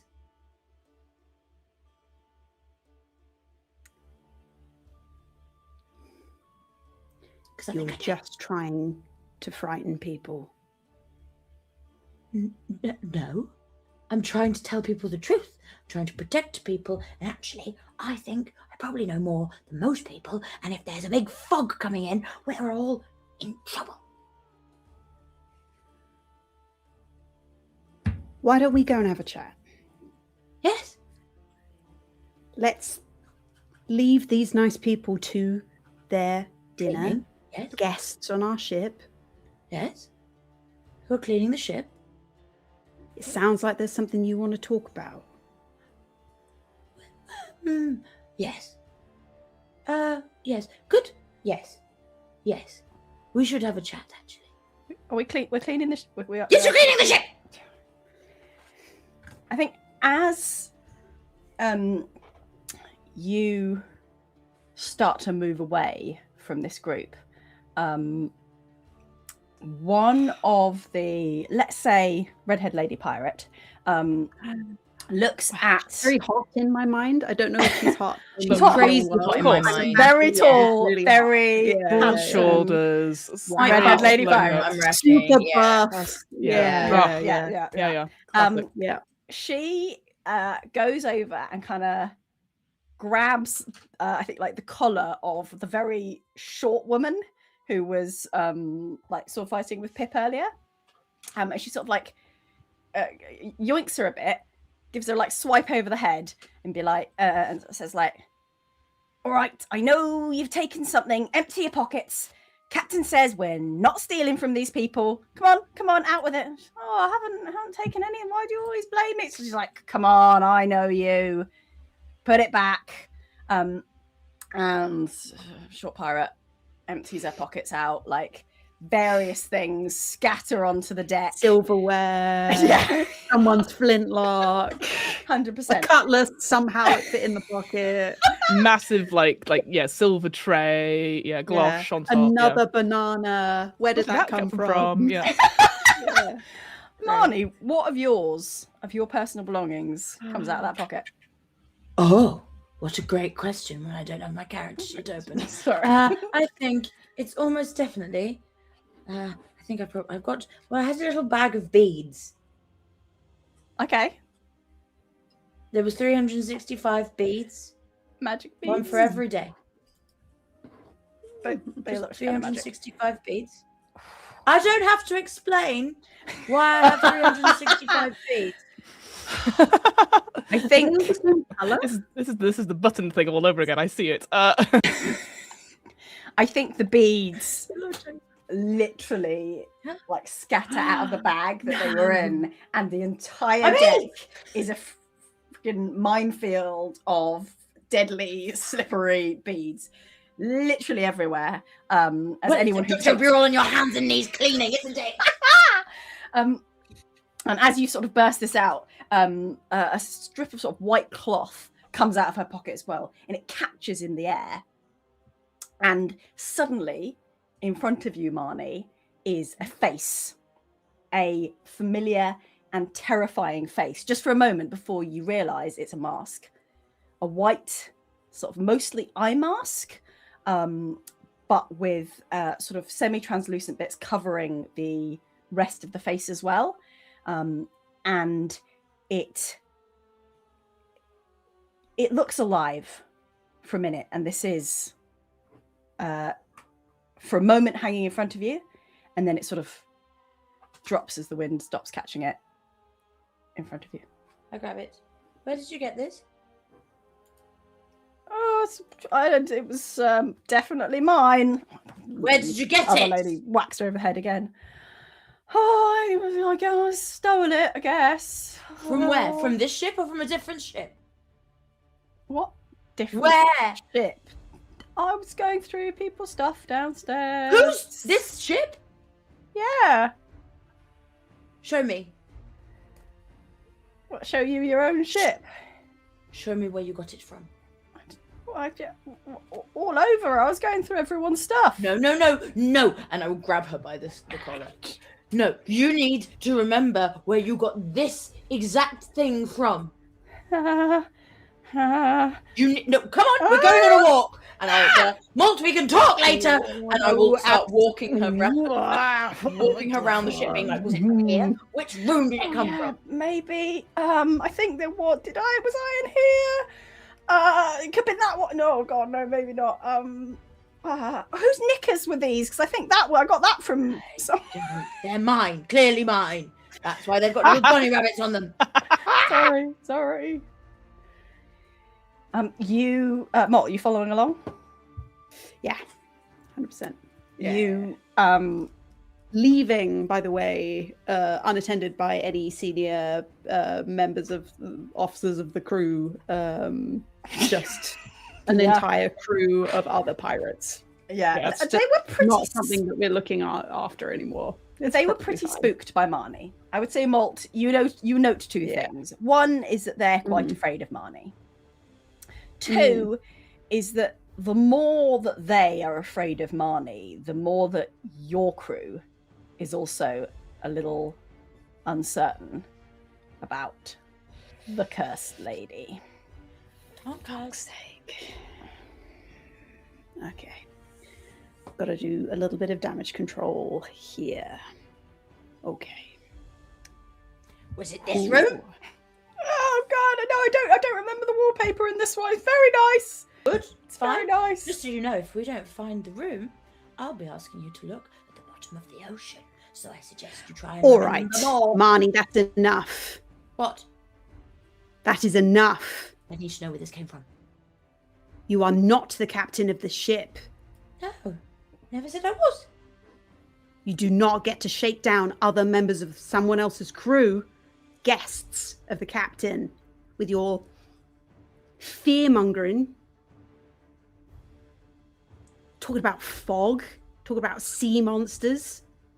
It's nothing. Oh, yes, nothing. Yes, it is. I'm not worried about fog. I'm worried about what's in it. Okay? It's just a piece of cloth, Marnie. I'll hold it up. I used to have one like this. Very similar. But they took it away from me. And whoever has this is a very dangerous person. Very dangerous.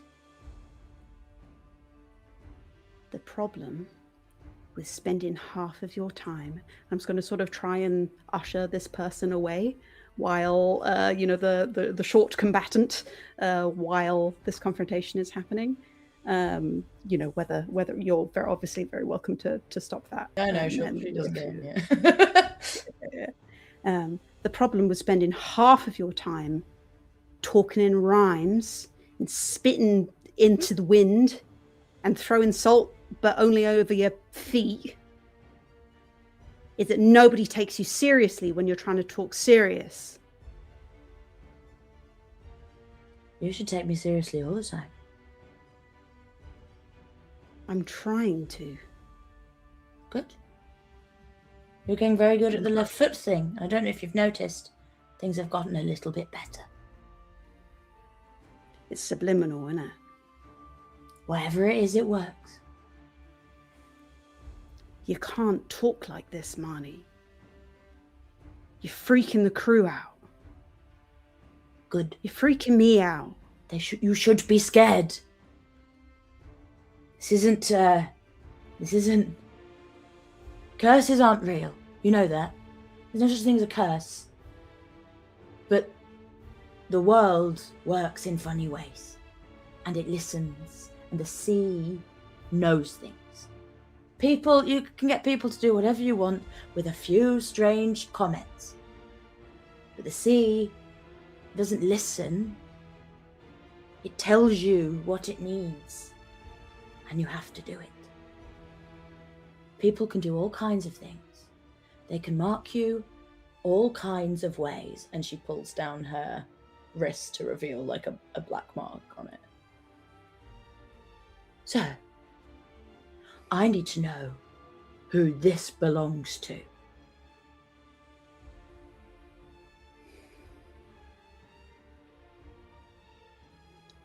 You should keep that covered, Marnie. I do.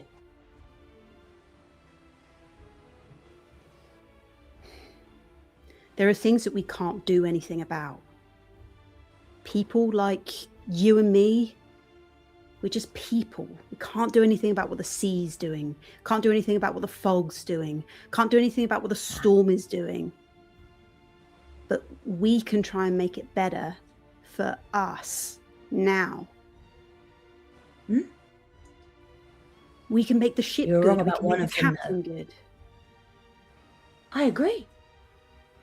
I'm very good at what I do, so are you. I've seen it. But, the fog. The fog we can do something about. And what we can do is run.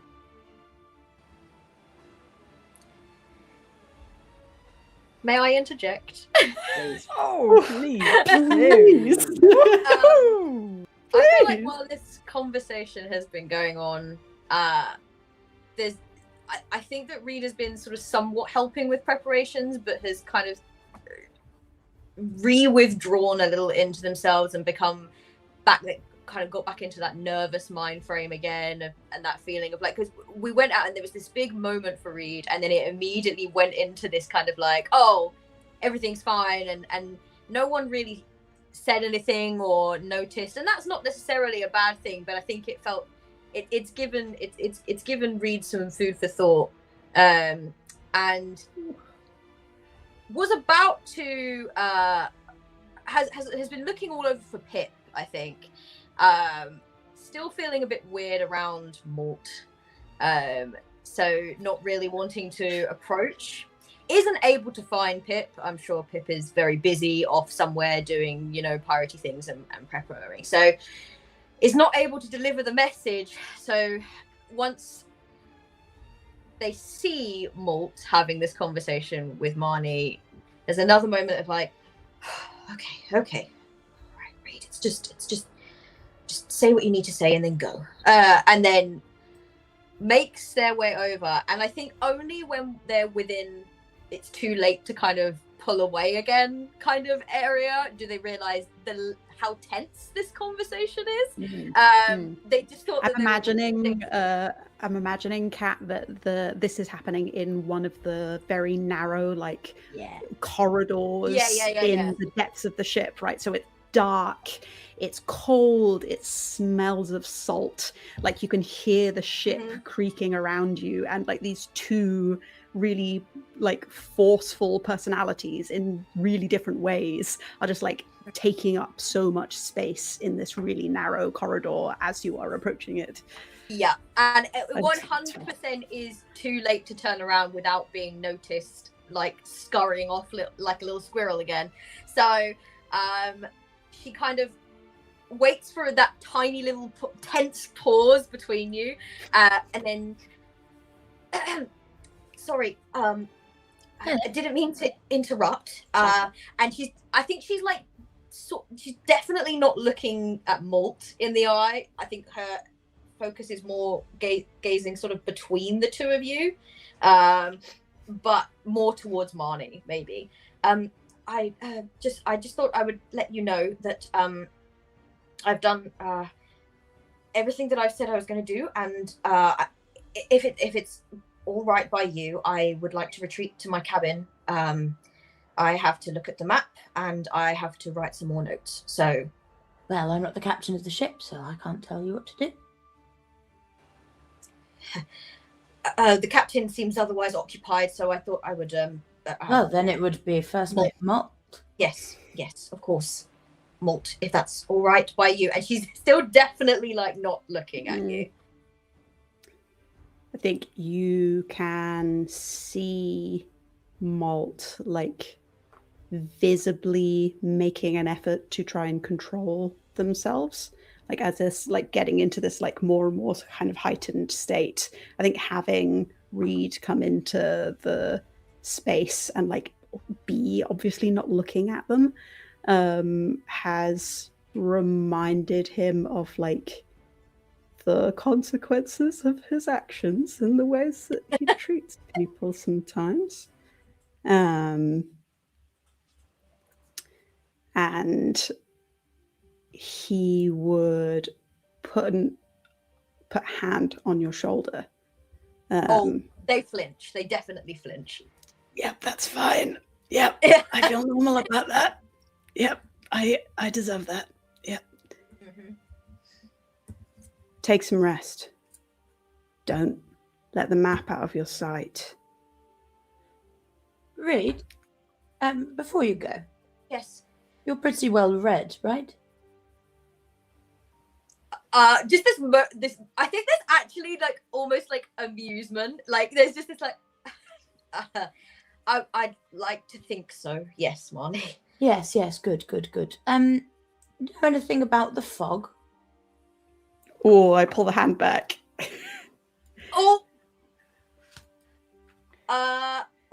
Oh no. I will say, Marnie is looking at Reed's face because right now she is scared that Reed isn't who Reed is. Oh my god. Oh my god. Oh my goodness. Imagine. I would like to know if I do know anything or have heard any strange tales about this fog, or even if it's not strange tales, just sort of like the natural science of fog, of what Reed does know. Would you like to use your lawkeeper? I was thinking about using that. Yes, just what I do and don't know. Can spend 1 luck. We didn't actually use any luck last session, but you can spend a luck and then you put it on a roll, and it will refresh each session to the level of your Spitfire score, which is not terribly much for. So I shall use my 1 luck. Yeah. So 1 luck to learn a story. Yes. So Lovely. I would like to learn a story about the fog. What I will say is that you think back over all of the tales and gossip. You've spent a lot of time in like maritime pubs, the kind of places where sailors go to drink and chat, and you spent a lot of time trying to write down the kinds of things they talk about. You've obviously spent a lot of time on this ship with this crew, and nothing you've ever heard about fog ever struck you as different from things you might have heard about wind or especially big waves. There are definitely stories, right? There are definitely people being like, oh, and then the fog was so thick, and oh, and then, the fog, it gets everywhere, and, you think you're out of it, but no, there's more fog. But putting all those things together, it strikes you that maybe not all of those stories were actually about weather. Can I add something to it? Yeah. I think also the way Marnie asked the question, she didn't ask if you knew about fog. She asked what you knew about the fog. And then again, it comes to you, the phrasing in all of these stories, like the fact that it was often spoken as if like the fog was somehow capitalized, and that was how it was referred to. And the fact that the way it could be, some of the descriptions of it being obscuring the truth, descriptions of it perhaps coming out of nowhere. Something you couldn't escape. That these are all things that could apply to something other than mere suspended water particles in the air. We'll do a fog drop. We should do a fog drop. Yeah, I was like, or something. Difference between fog and mist. I think Simon did one in one of our very first ever. Was there fog? I think we Fog did a fog callback? thing. Yeah. Anyway, fog throwback. Yeah. Yeah. And I think it chills you, Reed. I think the way that it is spoken about and tying all these stories together makes you think it is something bad. It is something that could be coming for you, and you wouldn't even know it until it was too late. I think Reed definitely senses that you could cut the tension with a spoon, literally in this moment, and that this is a loaded question. And I think that Reed at first is like fog, and just sort of starts spouting fog. It's a sort of like low-hanging mist, and it's normally caused by warm air and cooler sea surface, perhaps. And then after a sort of a little bit of mumbling and muttering and stuttering, she pauses.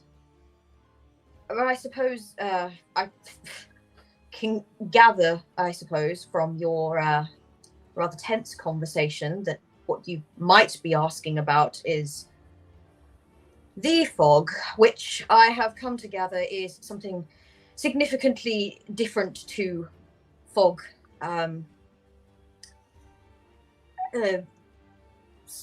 I look up and I look at Malt for the first time now. I'm looking at you both properly in the eye. Story passed between many sailors, not just pirates. There are a lot of superstitions around the fog, and the things it can do, obscure truths. It's sort of, I've heard many stories about, notably, it turning people against each other. People don't trust the fog, and they don't trust each other. If I may, I have a potentially a solution. I sense, I did not mean to pry, but I sense a sort of awkward atmosphere, and perhaps, Marnie, if you would prefer, you could come to the cabin with me, and we could look at whatever it is that is troubling you, and talk more on it. And Mort, you can oversee and make sure that the captain's guests are treated as you would like them to be treated. Malt, when Reed looked up and looked at you, and now when Reed is sort of saying this to you, what does Reed see in you this sort of first time that he's looking at you? Fear, I think. The hearing about this is terribly frightening to Malt. It seems clear to you that this feels like at the level of like an existential threat to Malt. I don't know how often you would have seen Malt is afraid a lot. Nobody behaves the way that Malt behaves without being afraid all the time. But I think in the moment that you look up to them and you haven't been looking at him before, I think their expression is a little bit less guarded for thinking that they were going unperceived. And you can see fear.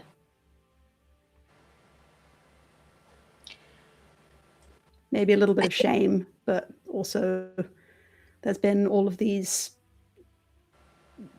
everything that happened yesterday is everything that happened yesterday. So it's hard to untangle everything. I think it definitely strikes Reed. Like, obviously Reed has never seen you let your guard down like that. So adding maybe with a slightly softer tone, I know it is terribly important to you that the captain is protected, their reputation is protected, and this, I'm just trying to help in a way that I can be helpful. I have plenty of books on things. Perhaps I can, whether this fog is something or not, then we can research. Yes, that's. Oh, we don't need to research it. I can tell you anything you want to know. Then I would certainly love to hear it by Malt's leave. If I may, Kat, what can Malt read in your expression in this moment? Does the thing that I am trying to work out, that Malt is trying to work out here, is it seems like there are two ways for them to interpret this, and you're very welcome to tell me that he simply wouldn't be able to tell, but that either you are trying to get rid of Malt so that you can have a sort of mutinous conversation with Marnie without him there, or that you are trying to help Malt in this moment in a genuine way and going, look, let me take something off your plate so you can go and look after something else. And that second thing is definitely not something that they expect.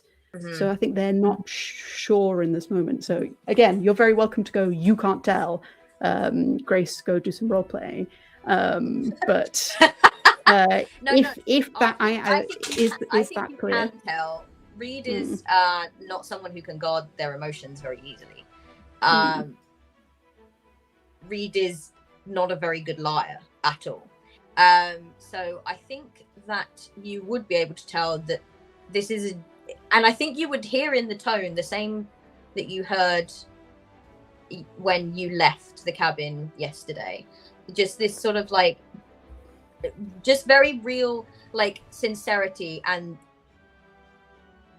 almost like desperate desire to, like, Reed thinks that they have, it's not beyond that they think that they've not been useful enough. They think that they've upset you. That's even more, it goes beyond like, oh no, I've not been useful and I need to make myself useful and practical again. It's like that there's a genuine care in, like, I'm trying to, in the best way that I can possible, show you that I do bring value, but also that it's I'm not just here to bring value. I think there's sort of like a moment where you can see them processing that, and sort of slowly and halteringly they say, yes, thank you, Reed. That would be very helpful. Thank you. I will see you both on the morrow. Yes, you can tell them to stop cleaning the decks if you like. I just thought it might be good to give our crew a little break. I hear you. Thank you for your consideration, both of you. Excellent work today. First mate. And I withdraw.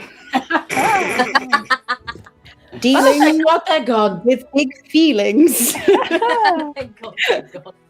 I think to very tense. to finish us up today, I would love to know how this fancy meal goes. Yep. So I hand over to thee, Captain Shoot. I'm sure you have excellent plans. Of course. To really show off the beauty. So let's start with the captain's quarters, which is very different to the captain's actual desk room. We are actually have accidentally gone to the bedroom. Massive 4-poster bed. Lots of like awning type things. So like it's just full of sheets. You know, there are more sheets that you can't see the ceiling or the floor or the walls for the amount of sheets that are around, are decorated. So it is, you're constantly having to bat your way through. And in the center, around the whole room, of course, is lots of little candles lit. So obviously, massive fire hazard with all the sheets around. But in the center is a very small table, 2 chairs, wine glasses, massive candle on the side, and little tiny plates with tiny like forks and stuff for aperitifs, all that sort of thing.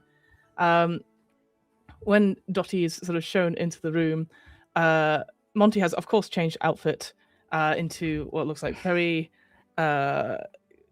cream-colored long coat, hat off, so curls all the way down to the shoulders, big smile, and it's like, yeah, I see you brought your plate. Ha, please, sit.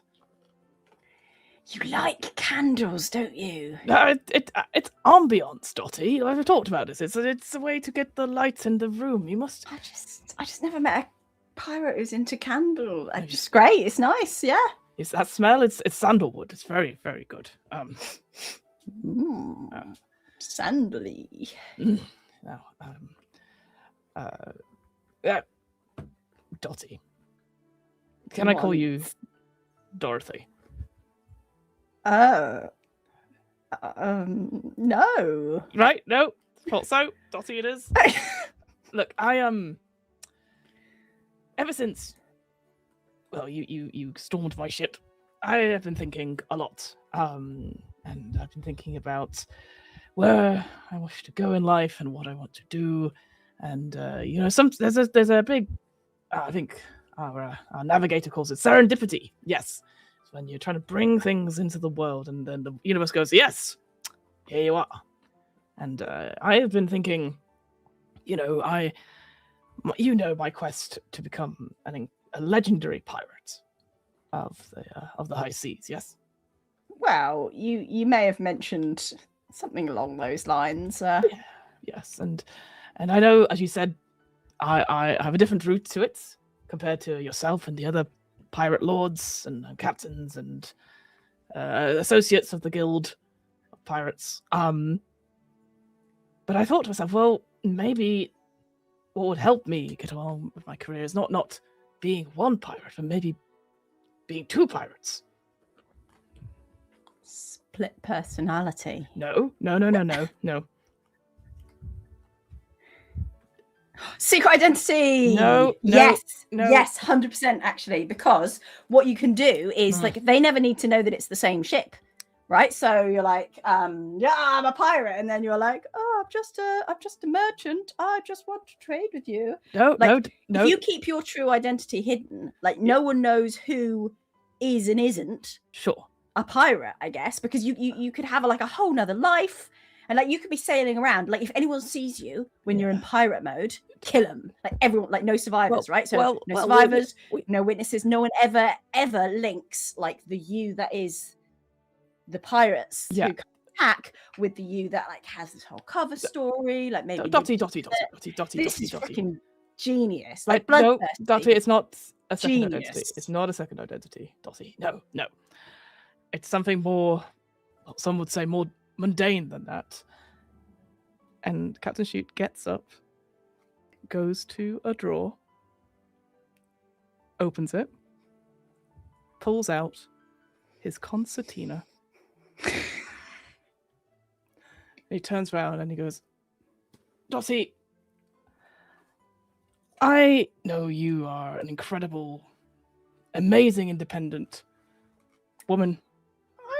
Thanks, Mom. And you have established yourself so much, and I'm gonna do something which only for you. Ooh. I start to play the concertina. You're just too good to be true. Can't take my eyes off of you. You'll be like heaven to touch. I want to hold you so much. At long last, love has arrived. And I thank the gods. I'm alive. You're just too good to be true. Can't take my eyes off of you. Then the seagulls join in. Yeah. We're at the portholes, yeah. And I sort of do the song. And I get down on one knee. And I say, Captain Nugent, would you do me the honor of joining myself and be a professional pirate in matrimony? Months. This is an unexpected proposal.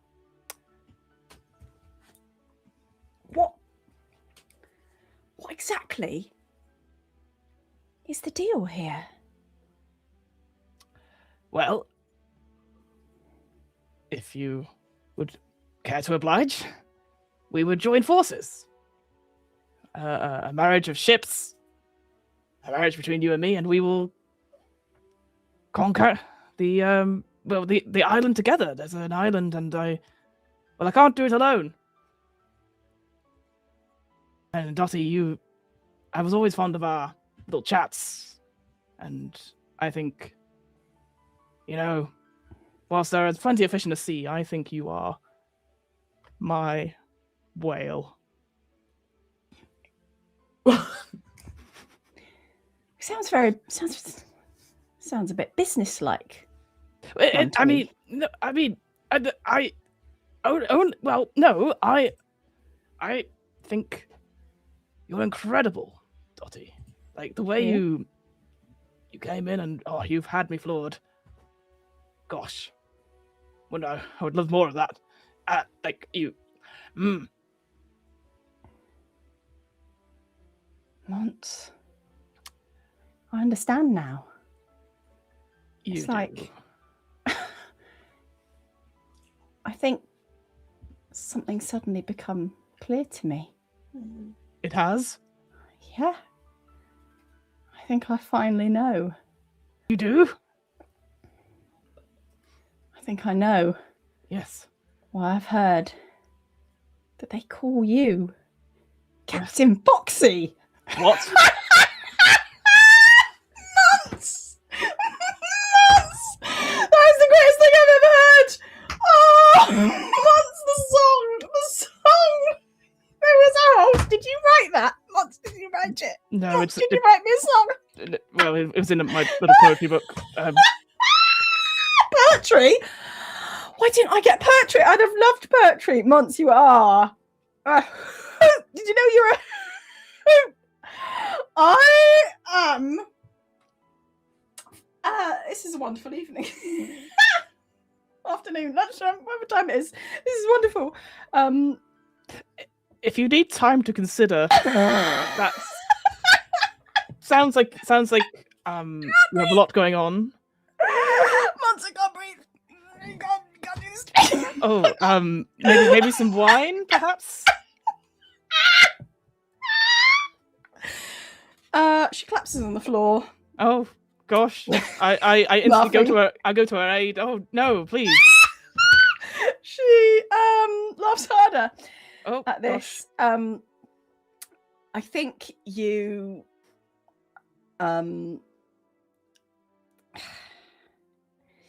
you hear people outside the door. I think there were some of her crew standing watch that I think have heard this. And you hear like very badly muffled laughter coming from outside the door as well. I've got. Do you require assistance? Maybe I should go get you some water. And I will go towards the door. Okay. Yeah. You open the door and some pirates sort of badly pretend that they're not there. / they weren't listening to you come. They did not get out of the way in time. They are failing to suppress laughs. I think they probably just kind of like scarp her so as to not have to stay in your presence and avoid laughing. And you go and fetch some water from Dottie. Yeah. To finish up the mechanics of this, I don't think this has gotten any of your connections in trouble. No. But you have, I think, fulfilled the compel. Good. Good. Great. Love that. Wonderful.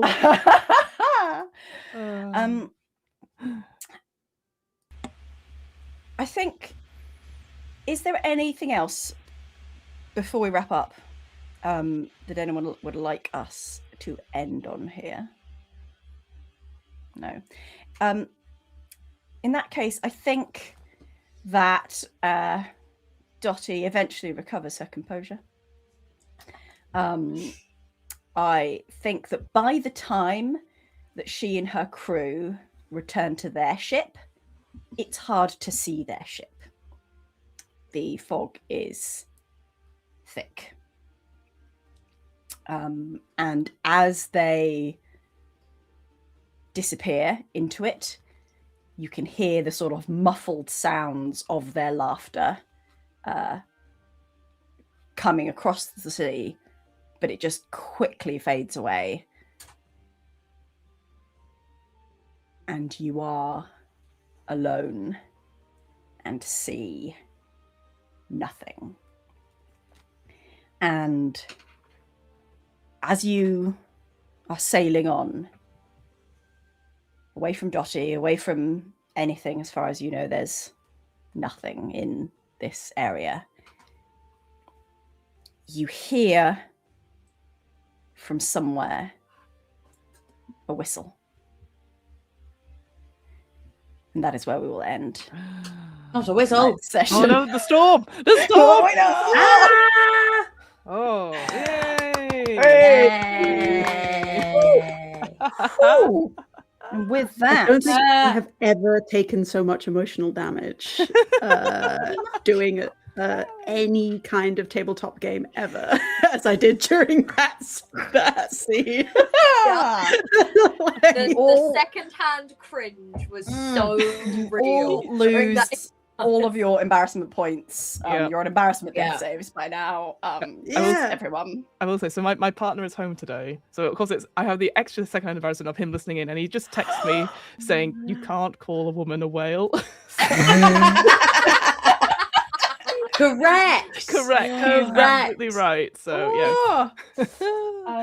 oh, incredible! That was glorious. Lovely stuff. So it has been once again a delight playing with our lovely guests, and I would love to know more about each of you. Kat, can you tell our your listeners, viewers, where they can find more of you? Hey everyone, I'm Kat. I am known across the internet. I'm not. As Kat the Loremistress. That's where you'll find me. Is Loremistress 93 most places. I'm mainly on Blue Sky and a little bit on Instagram. I am a game designer, a writer, and I am the creative lead for Hatchling Games as well. So so yeah, please check out my socials to see what I'm working on, and check out Hatchlings as well to see all their lovely games, because we are working on some incredible stuff at the moment. So that's me. I can highly recommend Kat's horror book recommendations that they do. They post up every so often, and I'm like, it's good fun. Yeah, I do like reading and writing horror as well. Yes. Yeah, 100% recommend. Nice. Lovely. And Grace. Hello, I am Grace. I'm feeling totally fine right now. You can find me making exquisite things out of leather for sort of film and theatre, and also maybe for you on Farouche Leatherwork, FAROUCH_leatherwork. And you can find Malt probably hearing secondhand about the captain asking someone else to join him in making the ship working, and maybe punching a wall. That's what I got. Maybe I'll pass on to Fiona, the who's really upset. Oh no, the consequences of our actions. All I'll say is we're here on the RPGeeks. You can find us everywhere on the internet. RPGeeks D&D. That's Daddy Norovirus Daddy. As Emily's catchphrase is when we do this. I actually don't think it's mine. I think it was someone else's originally. But I think you bring it back with such passion that we love to do it as a result. Phonetic alphabets are hard sometimes, guys. Okay, it's true. And yeah, you can find us obviously here on YouTube. We're on socials as well. We're on podcast platforms as well. The view screen stuff which will be going up next week. So I was a little bit behind in delaying that. So if you want to, if you're like, I like this, but I don't want to see people's faces. I just want to listen. I just want to listen to the emotional damage happening. You check us out on wherever you can find podcasts. And I'll hand it over to either Emily or Shavali to do the final bits and pieces. Oh, well, you can also find us over on our Patreon at RPGeeks D&D, same place, where we have patrons who, what we do is we put them in the world, and I have the names. There they are. So first off, we've got Noelle, a first time to be put into the world. It's time for Noelle. So where do we think Noelle exists in this world? She's got to be on Dottie's ship. Right. Oh, 100%. Wait, what if Noelle is the shorter combatant who never named and stole everything, including the mysterious piece of fabric? What? Noelle's a cracking pirate. Mm-hmm. Right? Yeah, I agree. It works. Where did that L go? In the pockets. There's Noelle.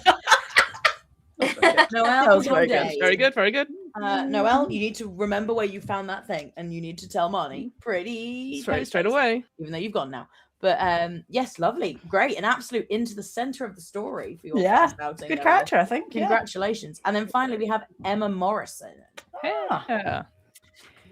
What else have we got? Oh, I've got stuff, but I don't want to do it yet. Oh, I'm saving. I've got some ones, but I'll save them for That's future episodes. mysterious. Yes, it is. My suggestion would be Emma Morrison is the ship's chef, and they are the ones that have prepared all the normally do the food, and then they got this request of like a certain romantic sort of food, but also a buffet, but also little niddles, and like they're just surrounded by a lot of food, and all of it is like 5-star, beautiful, and none of it gets eaten. I think do they do like foams? You know how in Oh, fancy yeah. restaurants they're like, 100% I've made a foam, and everyone's like, I don't want a foam. Oh, Give me right, that right, foam. The reduction on the plate. Yeah. Yeah. Wow. It's a gastro experience. Yeah. We're like, no. Yeah, they Superstar ship chef. they blow up the bubble and it fluffs over your cocktail and it pops and then it's and you're like, oh, just give me the grog, you know. It totally works for this ship as well, so I like that. Yeah, no, 100%. Yeah. I think maybe Emma Morrison was already on the ship when we stole the ship. Like as Yes, the it's high gold level dust ship. and then they were like, okay, I guess I can do this too. I guess. Yeah, they're just there shaking the cocktails as we're all there going, terrible, hard I want day. rum, and they're like, you'll have a mojito. You look like a Mai Tai kind of person. Okay. Like. And yes, if you would like to be added into our wilds, then you can join our Patreon at RPGeeks D&D. We've also got loads of behind the scenes content on there. We do session 0. Session 0 for this is up there. You can see this lot come up with their characters. I wasn't there, unfortunately, but you can see everyone else. And there's other ones from previous series. We also do our monthly Behind the Geeks, which is me, Shamli, and Fiona chatting about whatever we feel like. It's great. It's one of my favorite bits of the month is doing those little recordings. They're really fun. And there's other bits and pieces on there too. A lot of clock tower stuff. It's good fun up there. So yeah, go check it out. Heck yeah. I think that's all we've got, I think right? that's it. Yeah. It's time to go look at our amazing pictures we all took of the solar eclipse. Yep. Oh, do people want to see the cool? I'll show you the stream. You can show the stream, yeah. Okay, so here in the pictures. Show the car one. I think the car That's one was exactly the car what I one, want yeah. to show. Yeah, I'll make sure I don't show the number plate of. Yeah. There we go. So this is the. Oh, come on, camera. Yep. There we go. Look at that. Look at that. Those patterns. So these like semicircles. That is the eclipse. Like basically the light coming through leaves, and because the leaves are basically circles, it comes through with the exact like replica of the eclipse. That's crazy. Cool. Very cool. Very cool. Science. Cool. Mm-hmm. And yeah, well done for everyone. I didn't look directly at it. I was really tempted at one point. I was like, Surprisingly hard. I know to not be like, oh, let me just glance to see where the sun is. Oh no, No, don't do it. Don't do it. Yeah, I was looking at it through my phone a lot. I videoed it, and phone is okay. Everyone was a bit ambiguous about whether that would be people said fine it or would be, not. and I was like, well, my phone's old, and I probably need a new one. And I was like, if it goes down, it a burns picture of the through. eclipse, then I'm fine with it. Yeah. And it's absolutely fine. Yeah, and it would have only been the camera that would have. And also, just because anyway. we're talking about it, like what I found interesting was the sun didn't actually look like it was fully eclipsed. So this is basically Because of the close glow, to totality, because of the glow around it. Hang on, here we go. Come on, Yeah. There we go. Yeah. But, so this is the actual sun here, but you can see the lens flare That's so cool. was the reflection of the eclipse, which is very cool because obviously that is just getting the full. Very, very cool science. Yeah. Heck yeah. You're really communicating that science right now, but it's Hey, it's what I do. What? Incredible. All right, team. We'll see you next week back at 7 p.m. I'm guessing for us. Yeah, there's no eclipse. Absolutely. No eclipse happening. Is there just double check there's no eclipse and then That once in a generation eclipse, I don't think is happening again. Well, you never know. So I think we're okay. Yeah. All right, team. Well, we'll say goodbye and we'll see you next time for more Pirates. Pirates. Yarr! Yarr! Yarr!